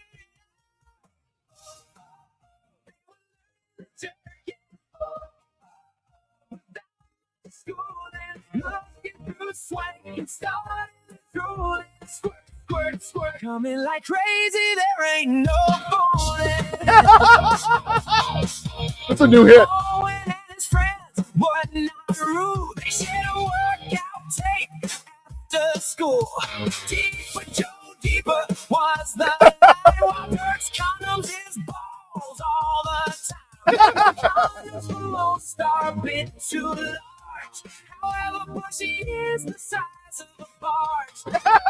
Has to use his dick and his balls, but Bushy says I ain't that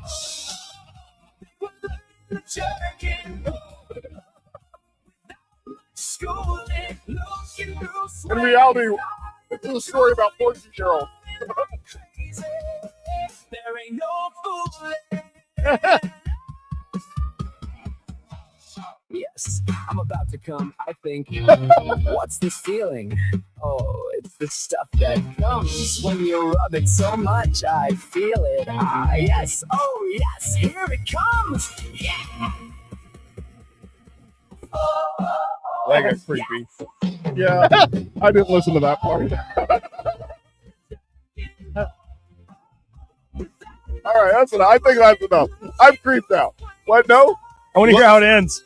Yeah, I was like, learning to jerk it without much schooling's pretty good. I think that's it.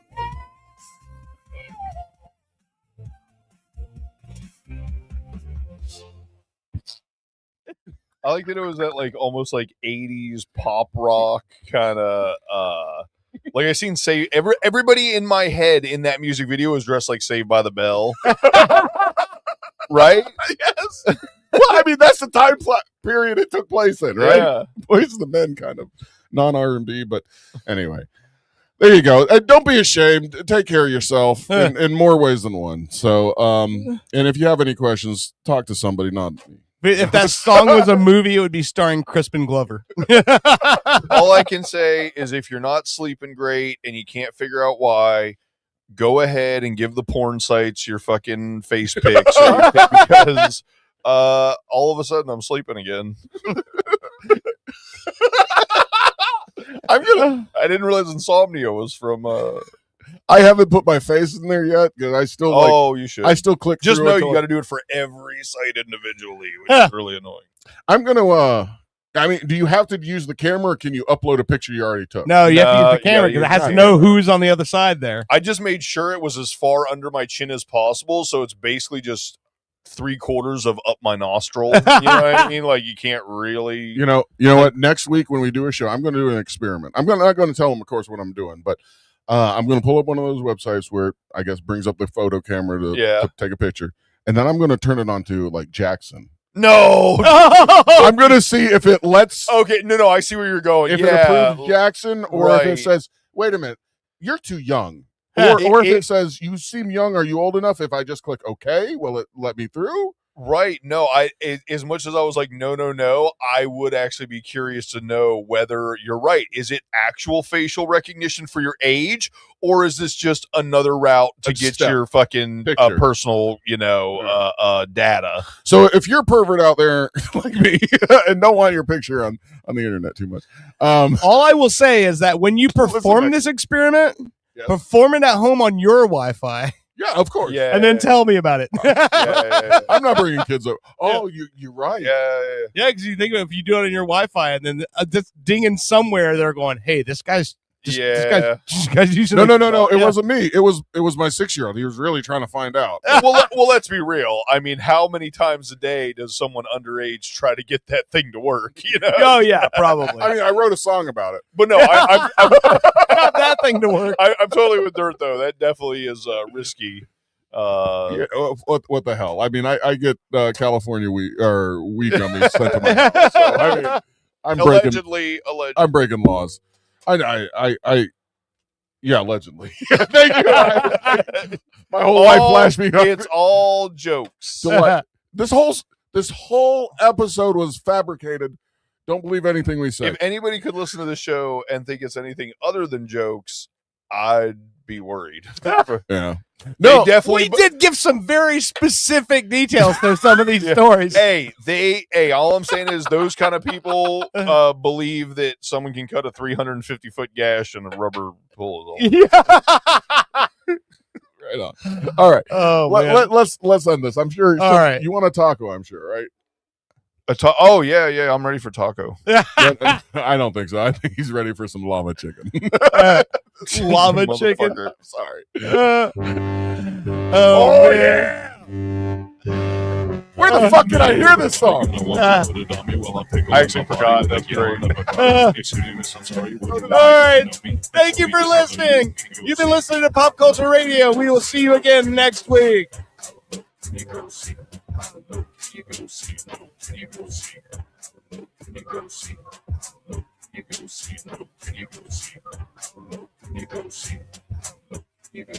Pop Culture Radio has been a weird Florida production. Like and subscribe on your favorite platform. I came here to show my top to pull out the griddle.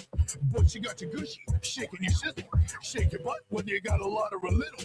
You came here to see a show get in the middle. Starting up a wave and it's more like a ripple.